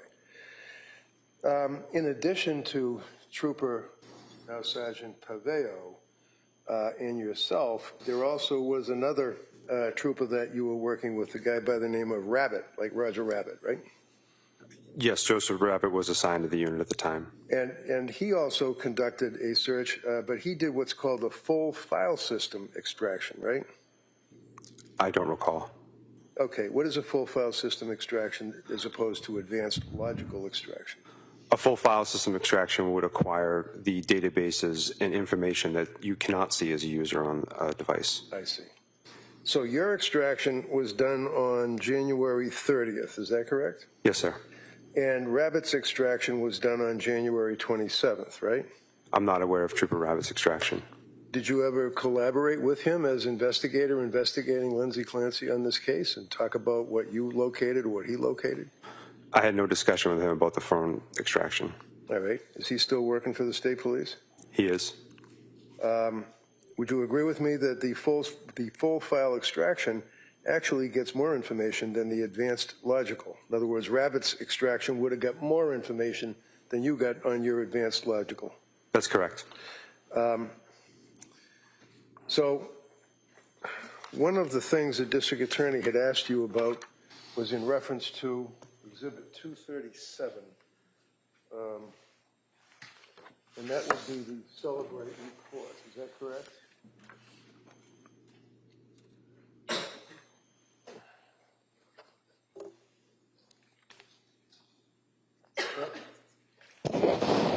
Basically, the caption for the extraction on the Celebrate report. This is a supplemental report that I completed from the physical analyzer software. Okay. And would that be Celebrate? Yes. It says Celebrate. That's what I asked. Looking at Exhibit 237, the second page, that on the very top that I'm looking at here, can you tell me on the right, what is it depicting on the right? It's Little box? Brightness instead of the zoom. Yeah, I know that. You see the little box? Well, you know what I'm going to do? I'm just going to approach you. This here is the exhibit that the district attorney asked you to look at, 237, right? yes, sir. Okay. And it's a Celebrate report, right? It's a supplemental report. Yes. And that would be the calendar search, right? The calendar supplemental report. Correct. Okay. So that means that if Lindsay had appointments anywhere, it would have been, presumably, if she put it in the phone, in her calendar, right? Yes. Okay. So when you looked at your investigation, directing your attention to the start time, what date are we talking about here? The start time is August 14th, 2022, midnight. End time would be August 14th, 2022, 11:59 p.m. Okay. So if you look down to the next one, it says, what date? August 23rd, 2022, 10 a.m. Okay. And did she make an entry on did. her computer on that date and time? She did, sir. And can you tell me what the entry was? The subject is 10 a.m. Callan, Kingston, vaccine. So Callan would be the son. She had it in her phone that he had an appointment to get a vaccine at 10 p.m.? The time is 10 a.m. 10 a.m., okay. And the next one, what is the next one? Would you like to know the subject, sir, or the date? Yeah, sure. Just whatever the date is and then what the subject is. Okay. The start time is August 23rd, 2022, 5 p.m. Okay. The subject of the entry is 9:45, Kingston, Dawson, ear check. And that would be indicative of an appointment that she had at the pediatrician's office for Dawson's ear check at 9:45 in the morning. Is that correct? Could be an inference, I'm not sure, but that's the entry. Okay.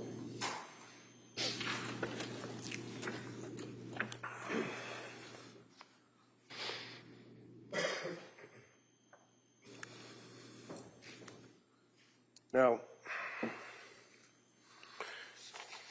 looking at Exhibit 235, you can tell me, what is this document? I recognize it as a screen capture from an Axiom phone extraction. All right. And you did indicate you were Axiom qualified, right? I am not, sir. I'm familiar with the program as a result of my training with Great Key. Magna Forensics owns Great Key Technology, and in the training course for Great Key, process extraction using Axiom, but I'm not certified in the software of Axiom. But you can interpret it. You understand what that shows you. It's just a listing of different activities on the phone, right? I'm aware of what the screenshot depicts, yes. All right. Can you tell me see the highlighted one, can you tell us what that is, the date and the time and what it's referencing? Do you need a magnifying glass? Reference is a website, sir. And what's the website? Mail.google.com. That mail, like M-A-I-L, right? Yes, sir. Okay. Does it indicate whose mail it is?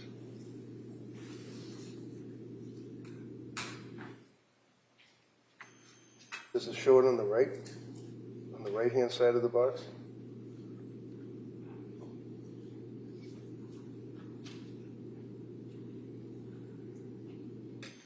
I can't definitively determine whose mailbox it is. Okay.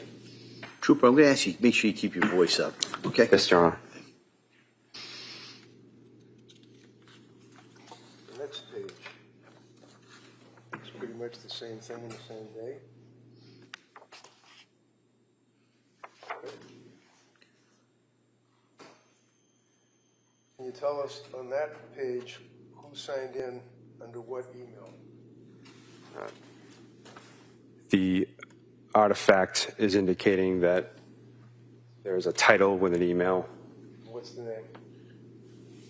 I'm sorry. PATRYCW.CLANCY@gmail.com.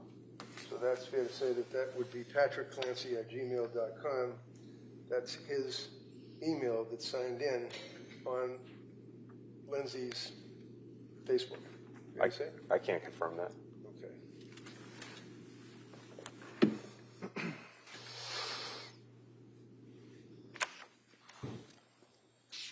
And when you were going through her phone, is it fair to say that, I mean, there wasn't much in her life that wasn't exposed to the state police and the DA's office and the investigators? I mean, your report initially was 180,000 pages of PDF, right? It was a very large download, sir. Does 180,000 sound about right? It does. So 180,000 pages on a PDF, you do a number of extractions, and then you get into the one that you were testifying about. The district attorney indicated, or you stated that it was 768 pages of text messages that she had, along with photographs perhaps? That was a timeline search. The number of items in that report are indicative only of the time frame in which I was utilizing within the software. Okay. So when you went through her phone, did you come across on a Celebrate report searching for where is the carotid artery?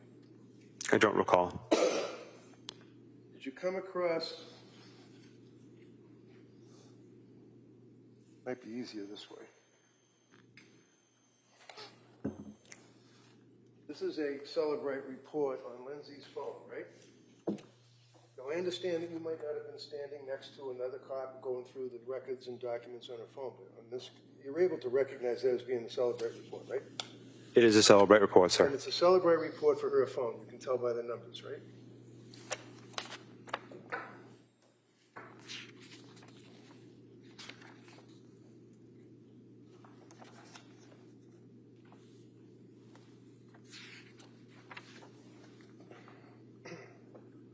Maybe this would help a little bit. You see this here where it talks about source file and it's got a number, quadruple 08110-0009225E and all the rest of them. That would be her phone, right? I don't have that number memorized. Of course not, but it would be in your report? Yes, sir. Okay.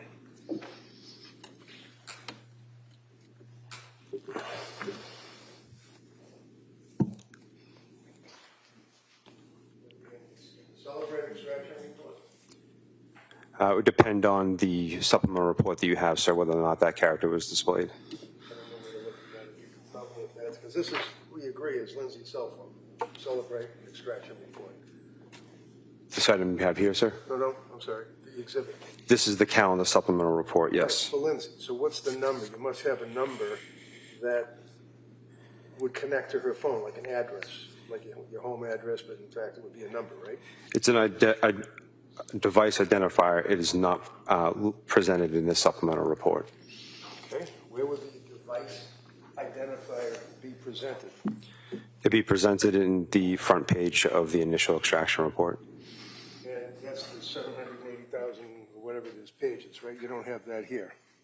Certainly 180,000 pages. You don't have that here, right? No, sir. Excuse me, Your Honor. Sure. Mr. Barrow, for a minute.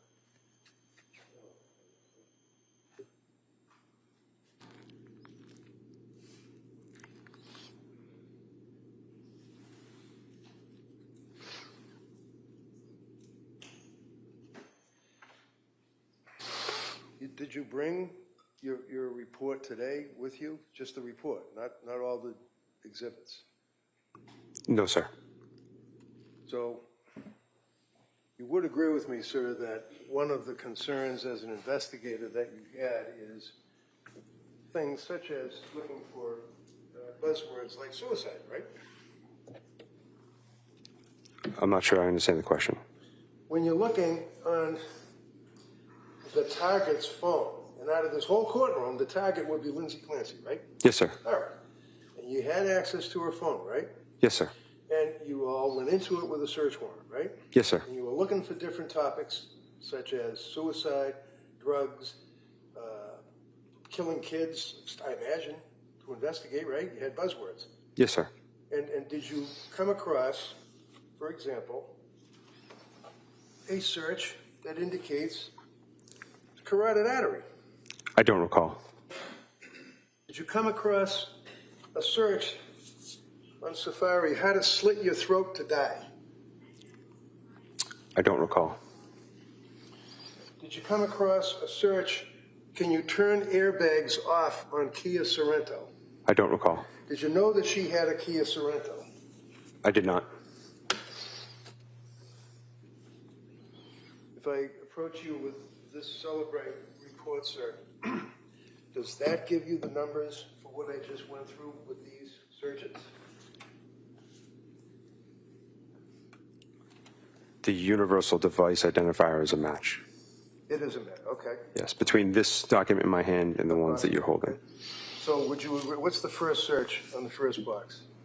The value associated with the source file is carotid artery. And the next box? How to slit your throat to die. And the next box? Can you turn airbags off on Kia Sorento? These all came from Lindsay's phone, right? I can't confirm that. Well, it's a pretty good inference, right? Yes, sir. Okay. Run right off of these? If we could just see them at sidebar.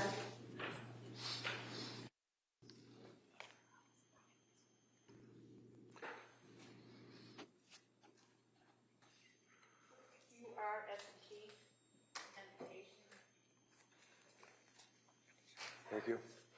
And just, thanks. And if I can, just for continuity, sir, looking at what has been marked as Exhibit R, S, and T for identification, not an exhibit yet, the jury would have, but nevertheless, we can question you about it. You do agree with me that the phone identifier numbers are listed here, and they're pretty much the same on these three exhibits, right? Yes, sir. Okay. And that would be Lindsay Clancy's phone, right? I can't confirm that.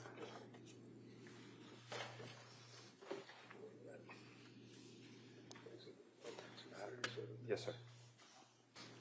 So I've just handed you Exhibit 237, sir. Can you tell me what that exhibit is? The district attorney questioned you about it. It's a supplemental report that I compiled from the Celebrate software on the calendar application. Do you have access to what was referred to as the mummy text messages? Not with this document, sir.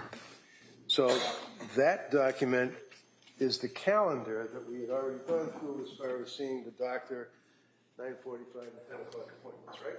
That's correct. Okay. Sorry. Is the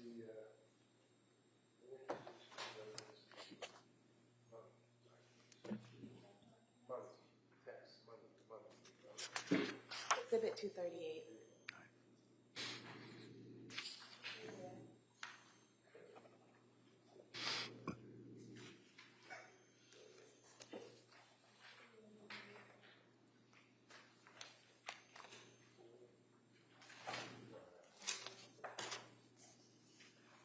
Exhibit 238, sir, if I may. On the exhibit, sir, this would be captioned the mummy text message thread between Lindsay and her mother. Is that fair to say? For January of 2023, sir, yes. Okay, so this search was limited by the police to January of 2023 for the texts between Lindsay and her mother, right? Correct, sir. It's a filtered supplemental report from Celebrate. Filtered supplemental report, okay. So who would be, when the jury's looking at these in the jury room, who would be the blue texter?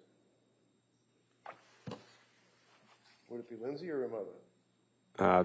You could just look at the participant delivered status sent from Lindsay owner to mommy. So the green would be from the owner of the phone to the recipient, mommy. Okay, so green would be Lindsay, blue would be the mother. That's correct. All right. Now let me give you Exhibit 238, and just for a representative example, I mean, looking through, will you look at September 28th at 6:18 in the morning? Sir, can you repeat that date? Yeah, sure. September 28th. Oh, you didn't do, that's right, you didn't do September. You only did January, right? Sir, this exhibit is just for January of 2023. Okay, I apologize. Let's jump to January then. Now, let's say January 3rd, 8:35 in the morning. Do you have that? One moment, sir. Sure.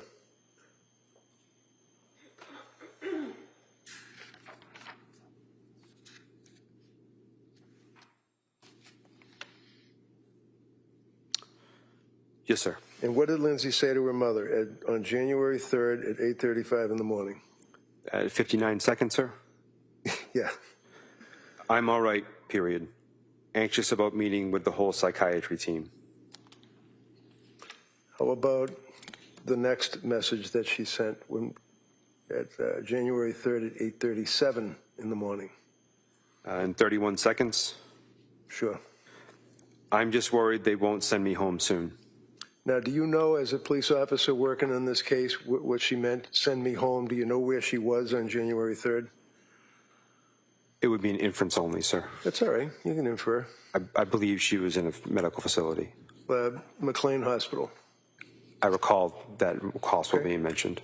And then on January 8th, sir, at 10:44 in the morning, was there a text from her mother to Lindsay, if you know? 10:44. Where the mother asked, did you sleep good? 1 second, sir. It's cut off by the clip here. 10:44 and 30 seconds a.m. Yeah. From mommy to Lindsay. Great. That will be fun. Sleep good last night, question mark.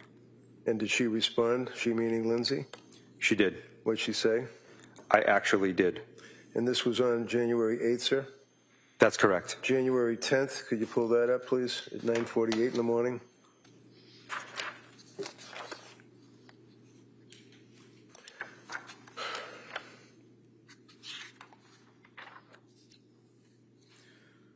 I apologize, sir. Can you repeat the time on the 10th? 9:48 in the morning, beginning with mother asking questions of Lindsay. Still sleeping good, question mark.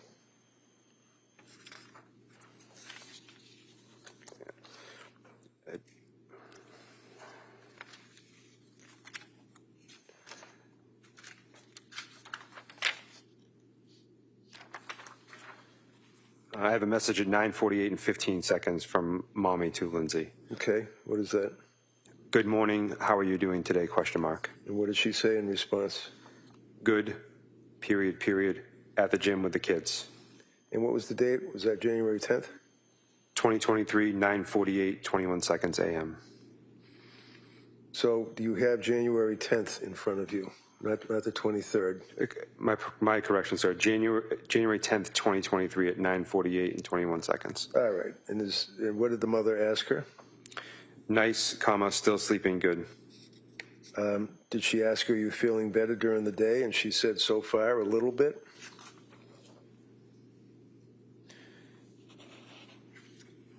Would you like me to read that, sir? Yeah. At January 10th, 2023, 9:53:01 seconds a.m. Are you feeling any better during the day? From mommy to Lindsay. And go to January 12th, 11:09 in the morning.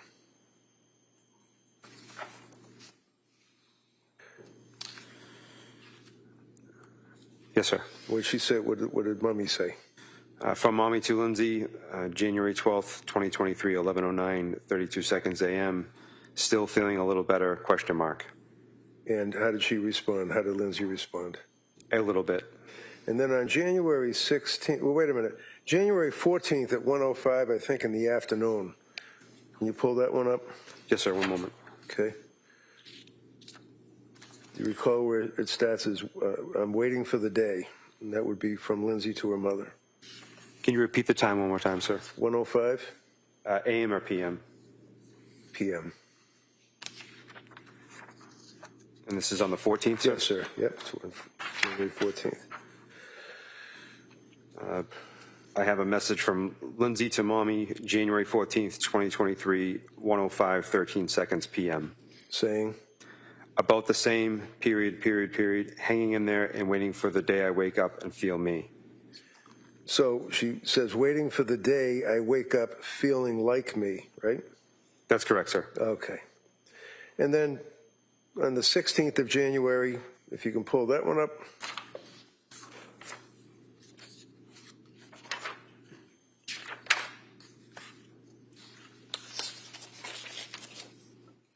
January 16th at 10:20.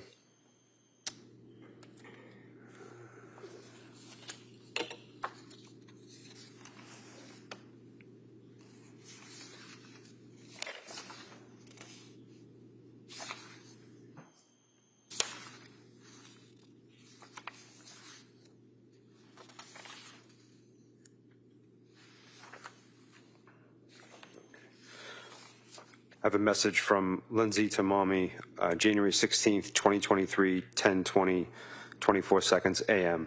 And what did it say? It was fun, period. Cora and Dawson enjoyed, period. Now, did it make reference at any point in the text that that was a reference to the Cape Codder? Is that in there at all? Do you see it? It was fun, referring to what was fun, if you know. Not in this particular message, sir. Okay. And then continuing on, sir, January 18th, would you agree that she inquired of her mother, or the mother asked, are you starting a new med? She said, I did. I started it two nights ago. And that basically the mother was asking her about her medications and how she felt and how she was doing, right? One moment, sir. I just have to get to that point.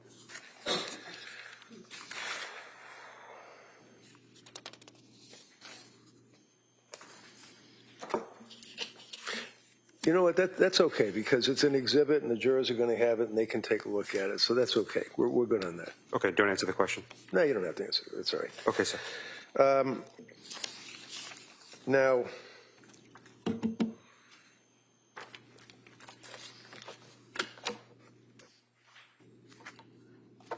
January 24th,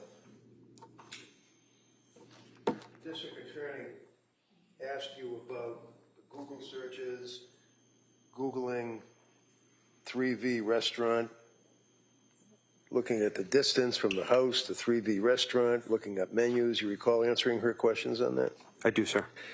And you're familiar also, prior to that, on the same day, that she had taken the baby to a doctor and that Pat texted her and asked basically, you know, how did it work out? Do you recall that? I recall the doctor's appointment. I don't recall the text. Do you recall that Lindsay sent a picture of her and her children taken that afternoon? I recall the snowman photo. I'm sorry? I recall the snowman photo. Okay. And that was on the 24th of January, right? It was, sir. Do you recall that Pat texted back and said something like, oh, wow, you're a good mom? Recall that? I don't recall the text.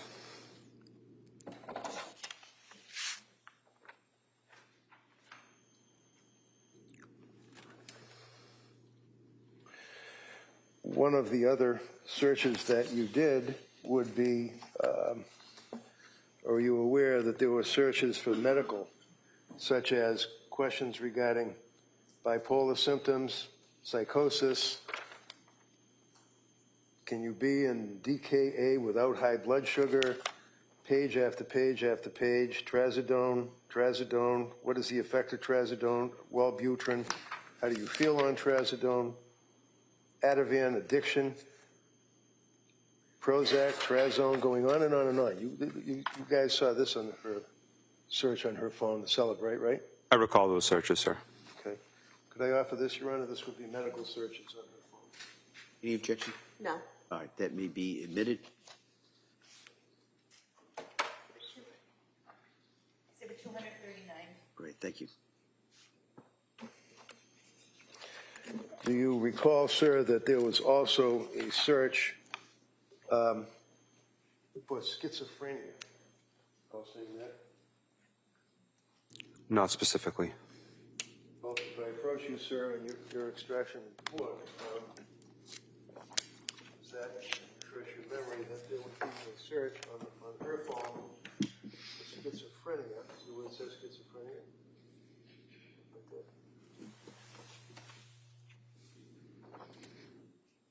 Yes, sir. Okay, what was the date of that search? January 19th, 2023, 9:58:01 seconds a.m. Okay. Put that right here for a minute. How about psychosis? Did she search for psychosis as well? If I may. Of course. There is a keyword search in psychosis in a Google search. And that would be a keyword search that you said in a Google search on the January 20th? January 20th, 2023, 8:39 and 0 seconds p.m. Okay. Then was there also a search for Seroquel? Seroquel is part of a search, yes. And what was the rest of the search? On Seroquel, feel like I can't have a conversation. Okay. And it goes on a number of other inquiries as well, correct? Dealing with Seroquel. That's correct, sir. And then further, do you recall that there were a number of pages where she Googled and was inquiring about suicide? Yes, sir. And can you tell us when she was Googling suicide? December 29th, 2022, 1:02:14 seconds p.m. And would you agree that she also Googled on a number of occasions sleep? Sleep is one keyword and part of a Google search, correct? And then there's a number of pages that are attached to that dealing with the search for sleep, correct? That's correct, sir. And do you know the time frame that we're talking about from the Celebrate search?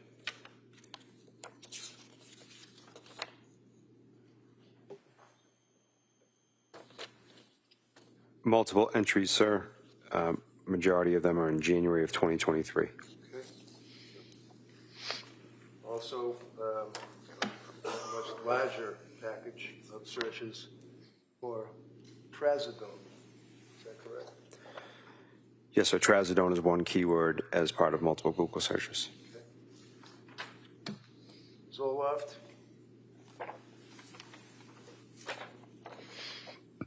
Correct. What's the time frame? If I may just remove this, sir. Yeah, sure. Earliest entry is December 31st, 2022, 4:07:48 seconds p.m.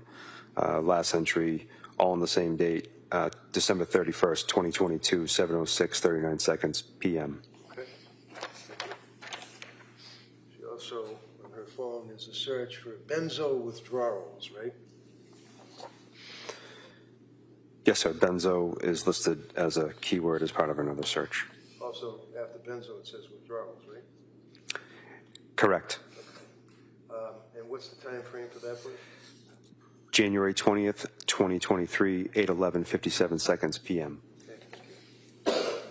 And also a search for Wellbutrin. Yes, sir. Wellbutrin is a keyword as part of a Google search. Does it say what the time frame is?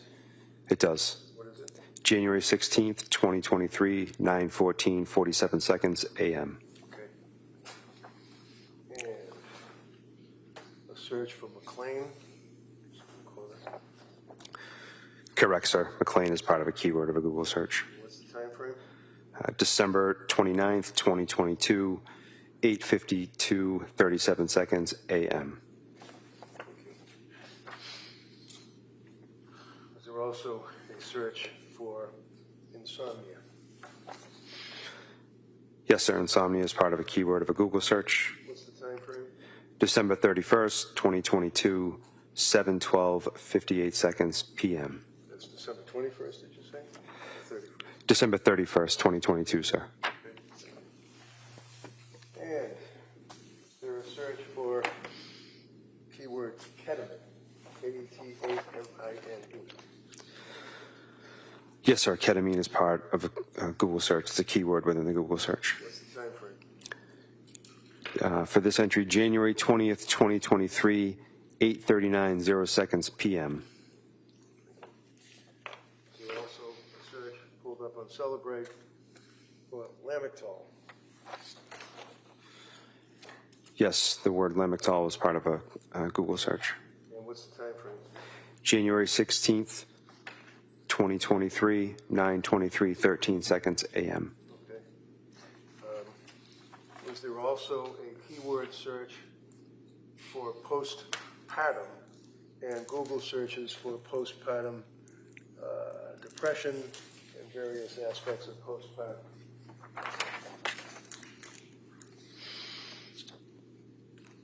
Yes, sir. And what's the time frame for us?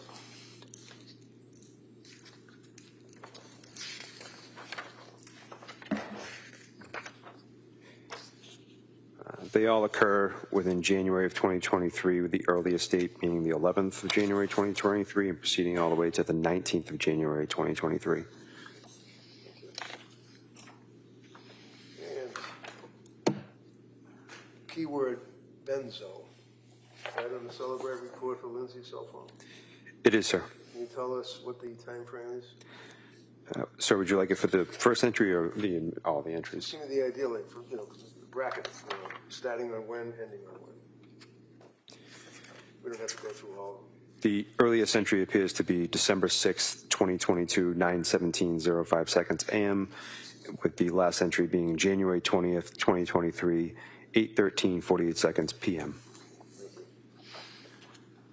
And search for bipolar. That was on her phone? Keyword bipolar is part of a Google search, correct? Bracketed in. What's the time that it started? When did it end? The earliest entry is from this report is December 29th, 2022, 9 a.m., 37 seconds. And the last entry is January 13th, 2023, 1:38:42 seconds p.m. And clonazepam was a search as well, correct? That's correct, sir. And can you just give me an idea, what's the time frame on that? All of the searches in this report indicate January 18th, 2023, in the morning hours from 11:26 a.m. to 11:27 a.m. Okay. And the next one would be Ativan. You see where it says Ativan? What's the first? Just give me the first month. What's the stat? Search for Ativan. The earliest time frame, sir? December 31st, 2022, 7:06:30 seconds p.m. Okay. Next one would be amitriptyline, correct? Okay. I'm not sure on the pronunciation, but it appears to be that way. Okay. And when was the amitriptyline search? When did it start? When did it end? January 16th, 2023, 11:01:28 seconds a.m., with the last entry being January 23rd, 2023, 8:17:58 seconds p.m. And then on January 20th, 2023, was she searching intrusive?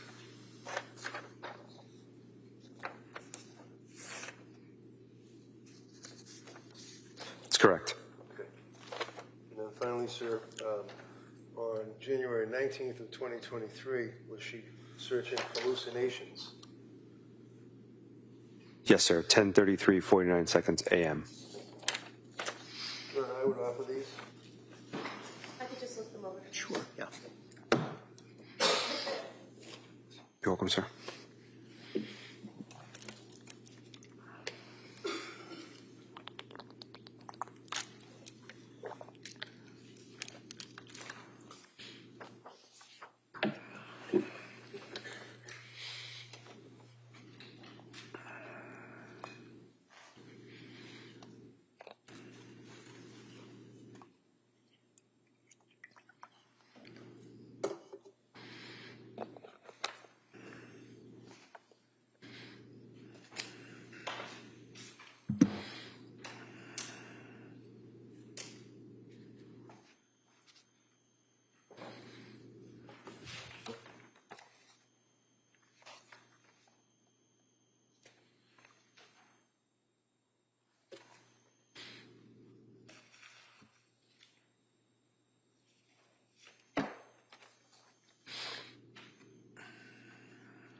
No objection. Okay, those may be admitted. Do you want to admit it's individual? Is one individual or all one? It's, I don't care.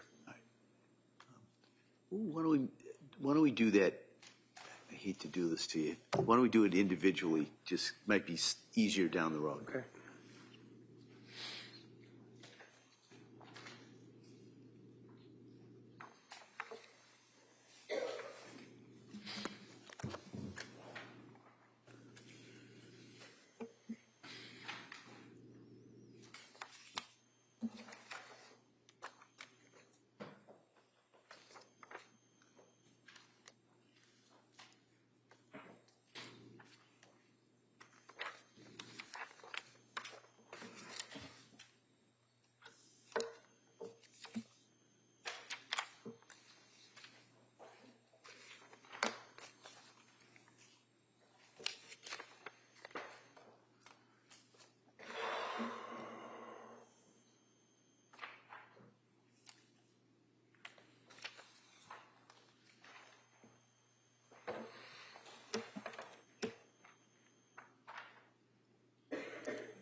Exhibits 240 through 260 so far.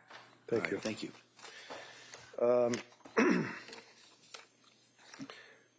I apologize. I neglected to ask about this Celebrate extraction report from Lindsay's phone.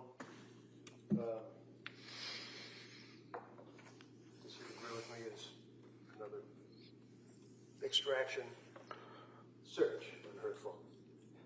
Yes, sir. It's a supplemental report for searched items. And looking at that, Ken, basically there are a number of search terms in there, such as pre-made goodie bags, and that would have been on December 31st. Is that right?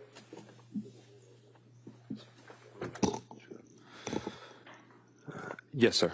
All right. And what's the next one underneath that that would be on December 31st? Child with bloated belly and lethargy. How about the next one on December 31st? Children's Motrin stores. What about the next one on the 31st? Children's Motrin. Next one. Is children's town hall the same as infants? Next one. 6-month-old whale windows. That would be WALE, whatever that means. Yes, sir. Month-old. Okay. Next one. Earth's best organic baby food. Next one. Earth's best organic infant. Next one. Earth's best organic infant formula. Next one. Nova Plymouth NOVA. Next one. Best kids movies. Next one. Nova Trampoline Lark. Next one. Unicorn Picture. Next one, if you can. Yes, sir. Unicorn Picture Free Coloring. Just read them right down. Just Yes, sir. Just rip right through it. Paw Patrol saves. I'll spell it. Paw Patrol saves the MEREKR. Twin Girls Bed. Cape Cod Resort. How much formula for 8 MINTH? Chuck E. Cheese. Chuck E. Cheese. Children's Motrin. Children's Motrin stores. ADC Temple Touch Thermometer. Can I just interrupt you? Yes, What sir. do we have to for date right now? The last item I read was ADC Temple Touch Thermometer, sir, and the date was January 17th, 2023, time 2:19:03 seconds p.m. Okay. I just want to get a frame on the time. Okay, Yes, sir. Go ahead. Finish that up. 8-month milestones. Fluffy slime recipe. Fluffy slime recipe. UTI symptoms children. Kids Miralax. Miralax for Kids. And what was the date on that? The last date on the page for Miralax for Kids, January 24th, 2023, 4:47:31 seconds p.m. Yeah, go ahead, finish these three more. Yes, sir. CVS Pharmacy, Pedialax. Thank you, sir. I'd offer this, Judge. All right, that may be admitted.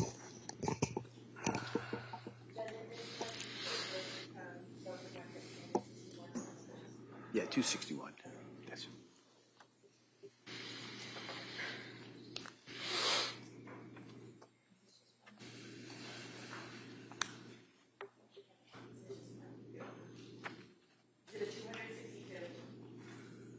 And then finally, sir, approaching you with, it would be a report. You can recognize that document, right? Yes, sir. Right. And what is that? It doesn't have the header on the top of it, that's all. It's a supplemental report, sir, and appears to be text messages. Okay. Are you able to know when the photograph of the two kids and the snowman was sent to Pat by Lindsay? Do you know when? Was it on the 24th? If you know. I would have to look at the extraction. So, understanding jury would be able to be looking at the photo and has a little history. If we look at this report, you see where it says Lindsay owner, and then over here it says Cutie. Yes, sir. So is that from Pat to Lindsay? That's correct. And what's the date and the time?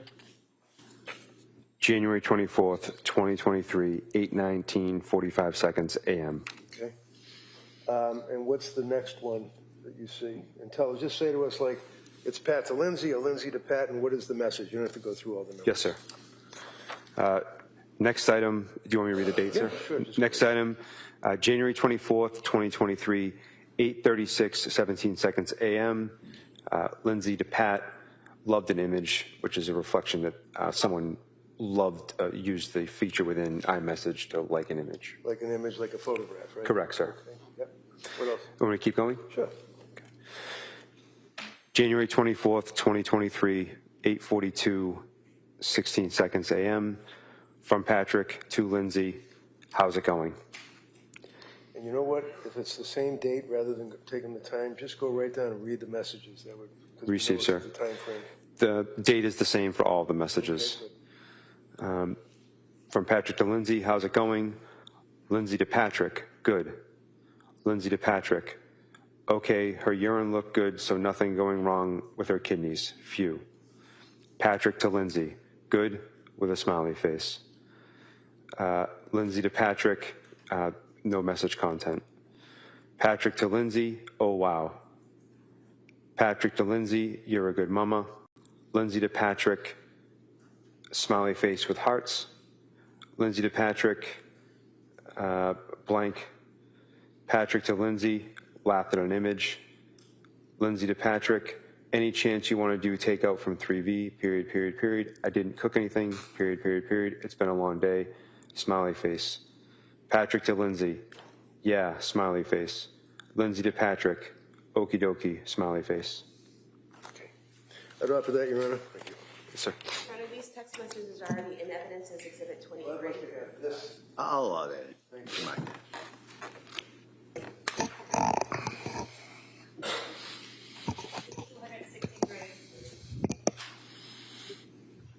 Finally, District Attorney spent some time asking you about modifications to a photograph, and I think it was of the little baby. Do you recall that line of questioning? Yes, sir. What did that mean? Does that mean that someone, or Lindsay or someone on her phone, changed the photograph of the little baby? Is that what that means? It means that the photo was edited in some fashion. So that could be like coloring? It could be a variety of things. Like what? As I indicated in my earlier testimony, it could be that someone took a live photo, and instead of having it be a live photo, which is a multiple burst of images, they took it down to just a single photo. Anything else that can be modified? Multiple things, but from the extraction, that's the only thing I was able to determine. So you weren't involved in the search of the Clancy house on the 24th, 25th, were you? No, sir. Were you aware that there are photographs of the kids hanging in virtually every room, kitchen, living room, bedrooms? Did you know that as an investigator on this case? Sir, I was not involved in the search. To know that there were dozens and dozens of photograph albums of little babies all over the house. Did you know that? I was not aware of that, sir. Thank you. Commonwealth redirect. All of the exhibits that defense counsel just put in about the searches for psychosis or certain drugs, are those all available in the disc exhibit 236 in some of those reports where you can search the word and all of those mentions will come up? Yes.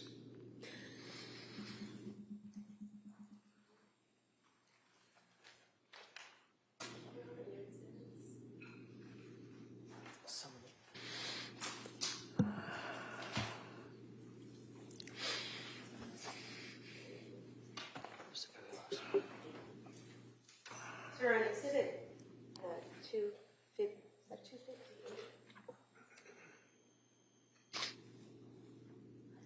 Thank you. The search is about psychosis.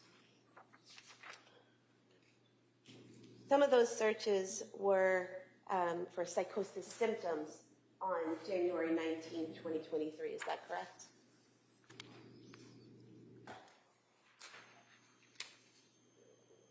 That's correct.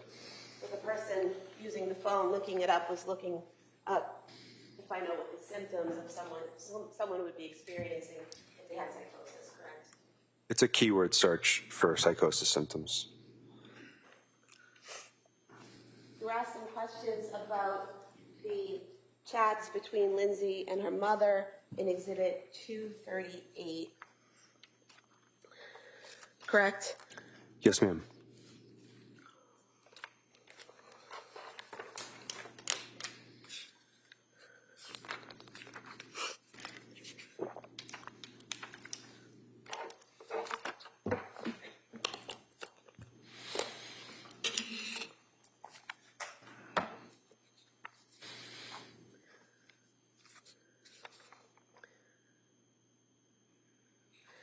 There's a text message from her mother to Lindsay on January 19th, 2023, which states, "I'll bring it Saturday, never know what treasures I'll find in the attic," correct? That's correct, ma'am. Seeming to indicate that her mother is going to visit her that Saturday, correct? From the text message content. It's an inference.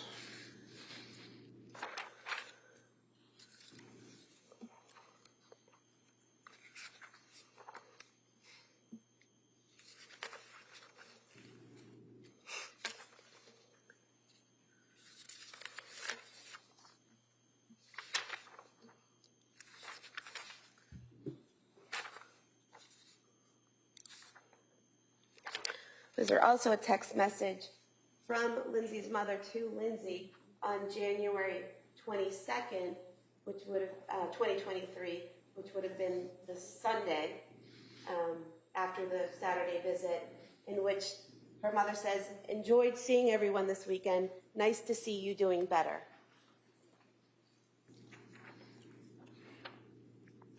That's correct.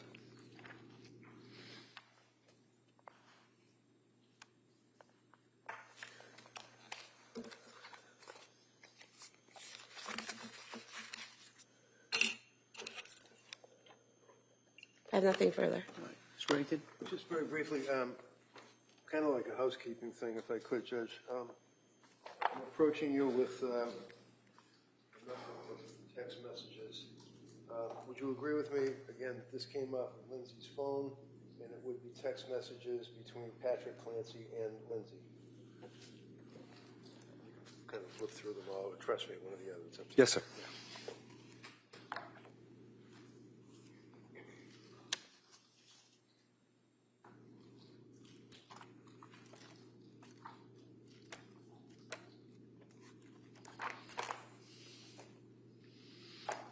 That's correct, sir. Okay.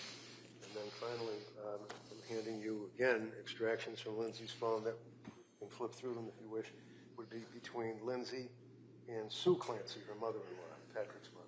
It said Sue Clancy.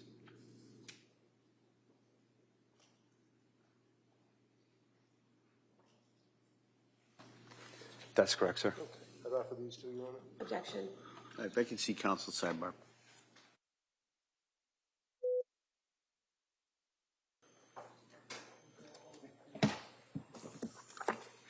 Good afternoon, sir. Can you stop right here with the clerk, please? Good afternoon. Do you solemnly swear that the testimony and the evidence you shall give to the court and the jury will now pending between the Commonwealth and the full truth and nothing but the truth? Thank you, sir. You may proceed. Watch your step, please. All right, good afternoon, sir. Attorney Sprague. Thank you, Your Honor. Good afternoon. Can you please state and spell your name for the record? Joshua McKelligan, McKelligan. Where do you work? Massachusetts State Police, How long have you been with the state police? since December 2013, In January of 2023, where were you assigned? to the Plymouth County District Attorney's Office. And what was your role there? I was a trooper assigned to the Homicide and Major Crime Section. And could you tell us, within that unit, what the role of a case officer is? Case officer is assigned cases as they come in, and the case officer then is the point of contact for the District Attorney's Office, the State Police, other agencies. And as a case officer for a homicide, for example, when you respond to a scene and you're doing the investigation as time progresses, is the case officer doing every part of the investigation? No. What is the role of a case officer in terms of managing or collecting information? Is to try to gather everything, and then we try to keep track of what's been going on with the investigation. And so within the State Police Detective Unit at the Plymouth County DA's office, there are a group of troopers that work there, correct? Yes. And do you work as a team on any homicide investigations you're working on? Yes. And the case officer, is it their role to collect information and evidence from the other troopers as they gather it? Yes. Do you have a supervisor when you are the case officer? Yes. I want to direct your attention to January 24th, 2023. Did you learn that day of an incident that had happened at 47 Summer Street in Duxbury? I did. What time did you learn about that, approximately? About 6:45 p.m. PM? PM. And how did you learn that information? The duty lieutenant in the state police headquarters in Middleborough called me. Once you had that information, what did you do? I called my supervisor and then responded to Duxbury. And where in Duxbury did you respond? I went to Duxbury Police Station. And at that point in time, did you know that you were going to be the case officer for this case? Not when I responded, but at the police station, I was informed I was going to be. And at some point in time, did you go to 47 Summer Street in Duxbury? I did. And when was that? After I got a search warrant, I went to the house. It was probably, I think, around early morning, between 3 and 4, sometime like that. Between 3 and 4 a.m.? Yes. So it'd be the early morning hours of January 25th, 2023? Yes. And did you take part in the search of the home? I did not. What was your role there at the home that night, or in the early morning hours? I just went to observe the house, just to see what the scene in the house looked like. So other officers were conducting the search? Yes. At the scene, did you eventually walk through the house? Yes. And was that before or after the search was executed? After the search. At some point in time, did you go into the master bedroom on the second floor? Yes. And what did you observe in that room? I remember a tent style, like covering a crib, I believe. There was a mirror in front of me. To the left, there was the bed. And then I remember blood on the floor. And you said to the left, but pointed with your right arm? No, it was my left hand. Your left, okay. Yes. All right. So you go into the bedroom, and what do you see anything on the floor, on the walls, the bedding, anything? Yes, just going off of memory, I remember there was blood on the floor, and the mirror was kind of like straight ahead from the entrance of the door. Okay. And was a video taken of the house that included that room in particular? Yes. I'd like to move to submit the scene video from the home as the next exhibit. Any objection? No. All right, that may be admitted. 264. And if we could play the portion of the video for the master bedroom. Sure.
Thank you. Sir, when you went into the master bedroom, did you see blood sprayed all over the walls and everywhere? No. And fair to say that the video shows all of the walls in the bedroom and doesn't show any spatter or anything on the walls? Yes.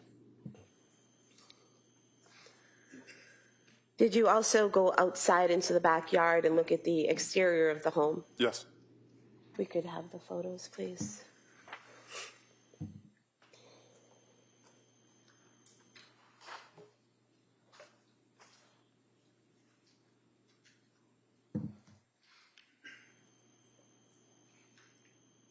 If we could zoom in on the top window. Does this photo show the condition of the upstairs window, the second floor window that leads to the master bedroom? Yes. And the screen there in the video, is that how it was when you saw it that night? Yes. Pushed up? Yes. And if we could see the next photo.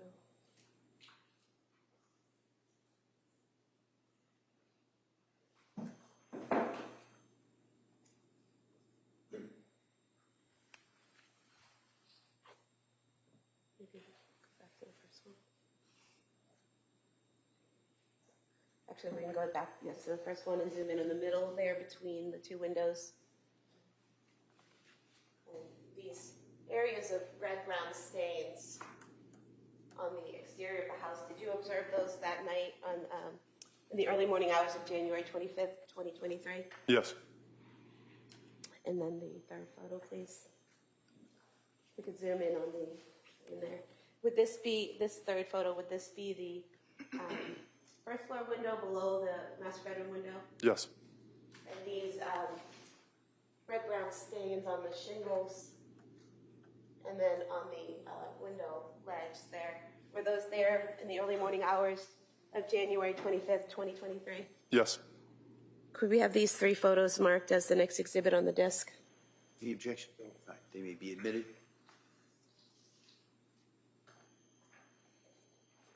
Exhibit 265.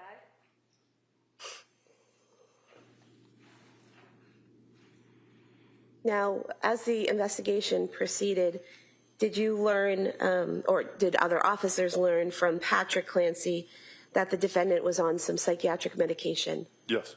And was that information relayed to you in terms of preparing the search warrant? Yes. And is that why you included prescription medication in the search warrant? Yes. At that point in time, did you or any of the other officers know that the defendant had crushed up pills and taken them that night? No. At some point in time, did Patrick Clancy bring pill bottles to the state police and turn them over? Yes, he did. And where did he say those were from? In the center console of his truck, not the top section, the section underneath it. Did he tell you at some point that pills had been found in the nightstand drawer? Yes, he did. And that was in the master bedroom? Yes. And did he tell you who he found those with? Yes, he did. And who was that? His attorney? And did he tell you why he gave those pills? Objection, I believe it was me, and I'm not his attorney. But that's what, why don't you re-ask that, what it was that Patrick Clancy said? What was it that Patrick Clancy said? Did he give you a name or just say my attorney? He said Kevin Reddington. And did he tell you why he gave the pills to Attorney Reddington instead of giving them to you like he gave the other pills? No, he did not.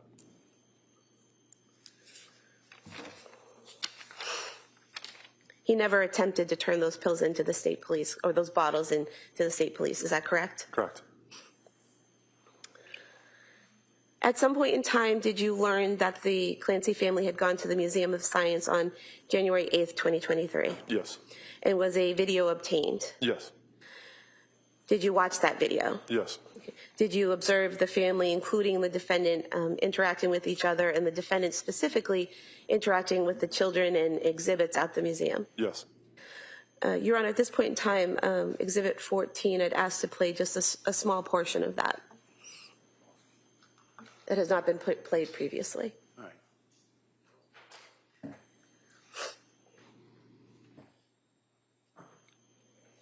We could pause here for just a moment. Do you see the Clancy family in this video footage? Yes. And if you could just get up and point to them with the court permission. Sure. Okay. And we could press play.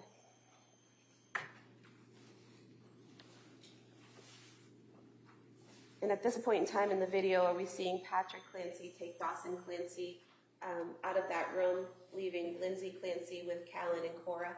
Yes.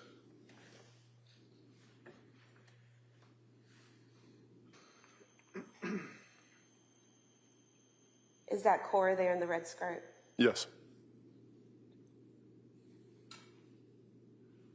Now, at this point in the video, at approximately 11:58 and 30 seconds, what is happening in the video footage now? Corey's beginning to play with the exhibit. Patrick's standing off by himself. Lindsay Clancy is with Callan, and Dawson is watching. Could you just point out where Patrick and Dawson are? For the record, you've pointed to Patrick towards the top of the screen and Dawson near the entrance to the exhibit. Yes. Yes. And throughout this video, in this portion of the video, can the defendant be seen instructing the children, pointing to them, showing them how to work the exhibit and operating some type of control panel? Yes.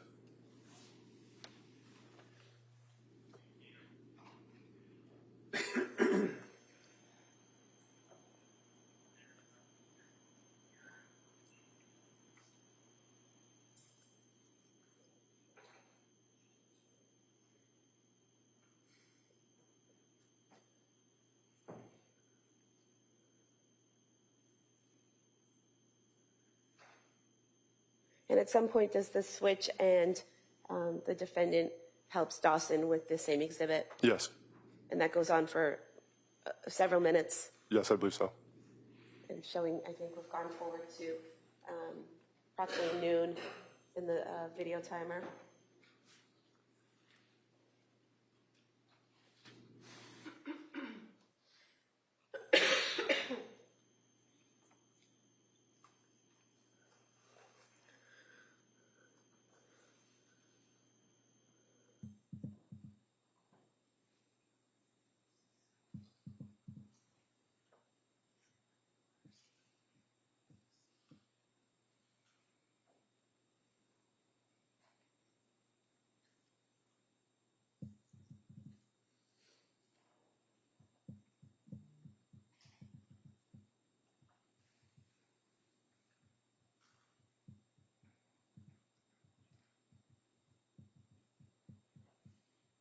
Thank you.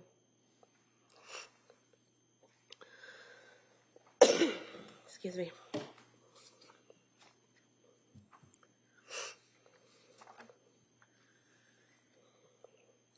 Sir, during the grand jury process, did you attend a meeting with the medical examiner in this case? Yes.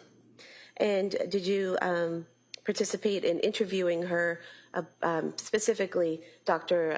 Barbara Vidal Olson? Yes. And did you participate in interviewing her, specifically the portion of her proposed testimony where she was explaining how someone dies from strangulation? Yes. And would it be fair to say that at some point in time, she was asked... Objection. Counsel sidebar.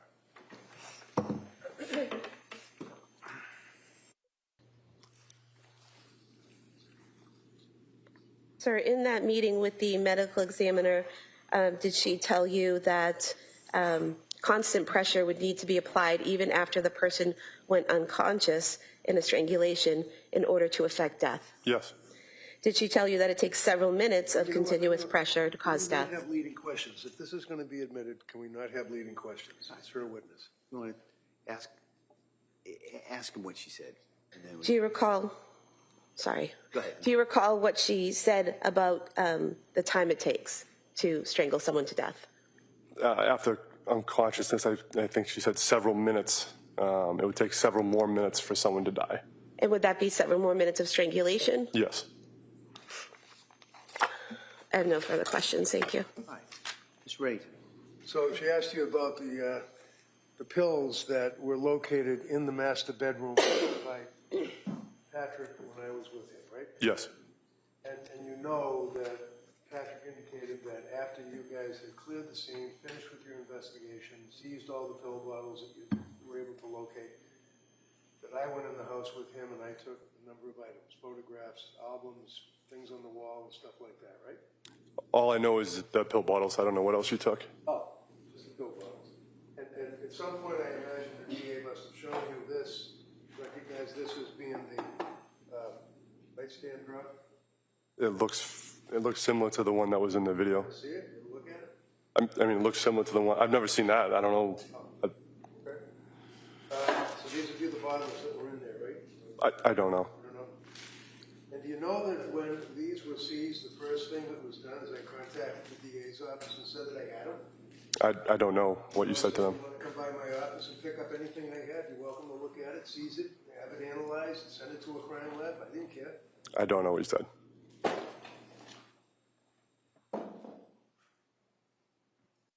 So, yeah. Thank you. All right. Any redirect? No, Your Honor. All right, thank you, sir. Thank you. Thank you. All right. Hey, Counsel, could I see it?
The jury, I told you we might break a little bit early today, and finally, again, I was right. And so we're going to recess on this matter for you at this point. So I'm going to excuse you Monday morning, all right? So you don't have to come in here tomorrow. So I'm going to suggest that take these next couple of days, kind of rest up. I know it's been a long couple of weeks for you. I appreciate all the work that you've done. I'm going to really remind you of those instructions because now I've got kind of a longer stretch that you're going to be at home, you're going to be talking to people. So I just want to remind you, do not talk about this case with anyone. Don't do any research about this case or similar cases. If you have any questions, don't do any research. Don't try and educate yourself on any of the issues or facts that you've heard so far in this case. Don't make any little road trips to go by any places or try and fill in any gaps. The other thing I want to remind you, you have to still keep an open mind. All right? It was probably easy to kind of nod and say yes when I said that at the very beginning of the case. But now you've heard a lot of evidence, but you haven't heard all the evidence. All right? You haven't heard the closing arguments of the attorneys. You haven't heard the law that you do apply. So I'm just reminding you have to do that. It's so important. And so I just kind of want to remind you on that. I want to thank you so much for so far all the work that you've done and all the work that you're going to do. And so I hope you have a very nice weekend. And we will see you on Monday. Just in case you're wondering, we're still well on track. But we'll see you on Monday. We'll continue with the trial at that point. And again, have a nice weekend. All right, thank you. Court, all rise. Jurors, I close the notebooks. This way, please.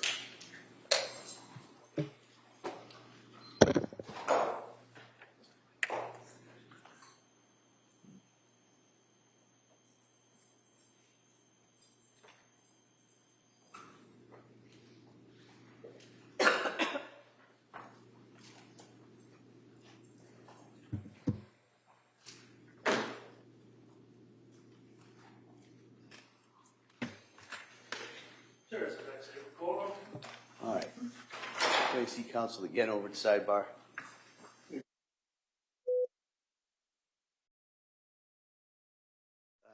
going to address the Commonwealth's motion regarding trial court security logs. Thank you. Counsel?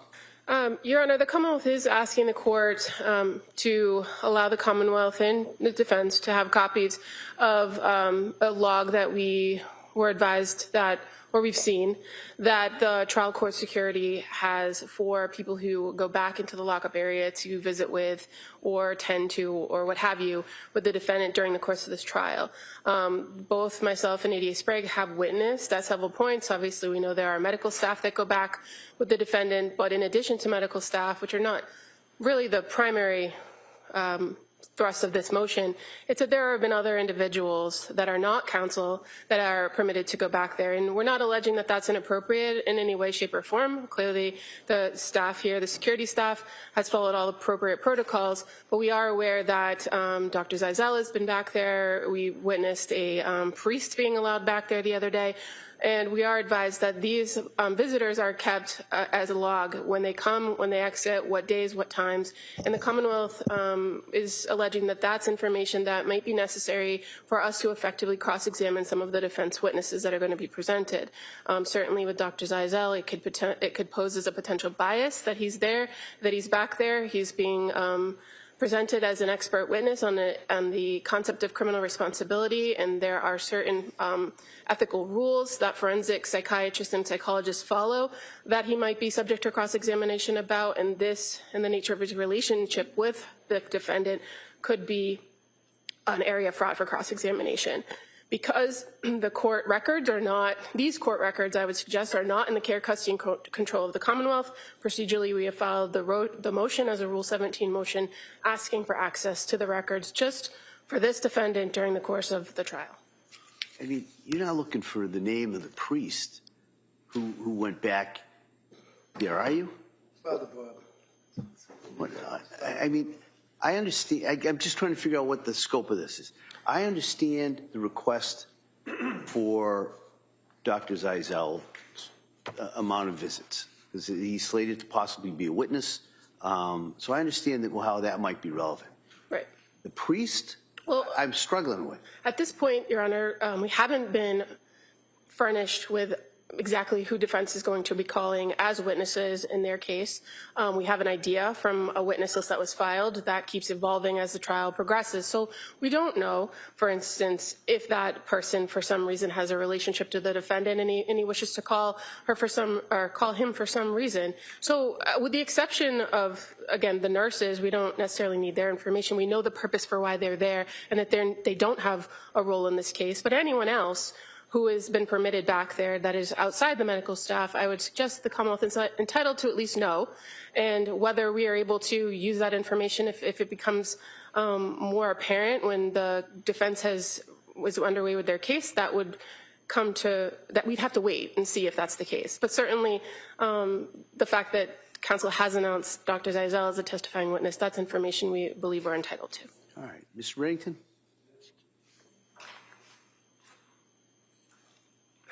Well, first of all, here's the list. If they want the list, we don't need a Rule 17 and a court order. They can just go over from there to there and get the list and see who's been going in and out to see Lindsay. I don't have a problem with that by no means whatsoever. Father Bob is a Roman Catholic priest who baptized these kids, who is very, very close to Lindsay. Not in a religious sense. They just like each other. She went to Mass sporadically. She's not a devout Catholic. She's a Catholic. She has a relationship with the Father.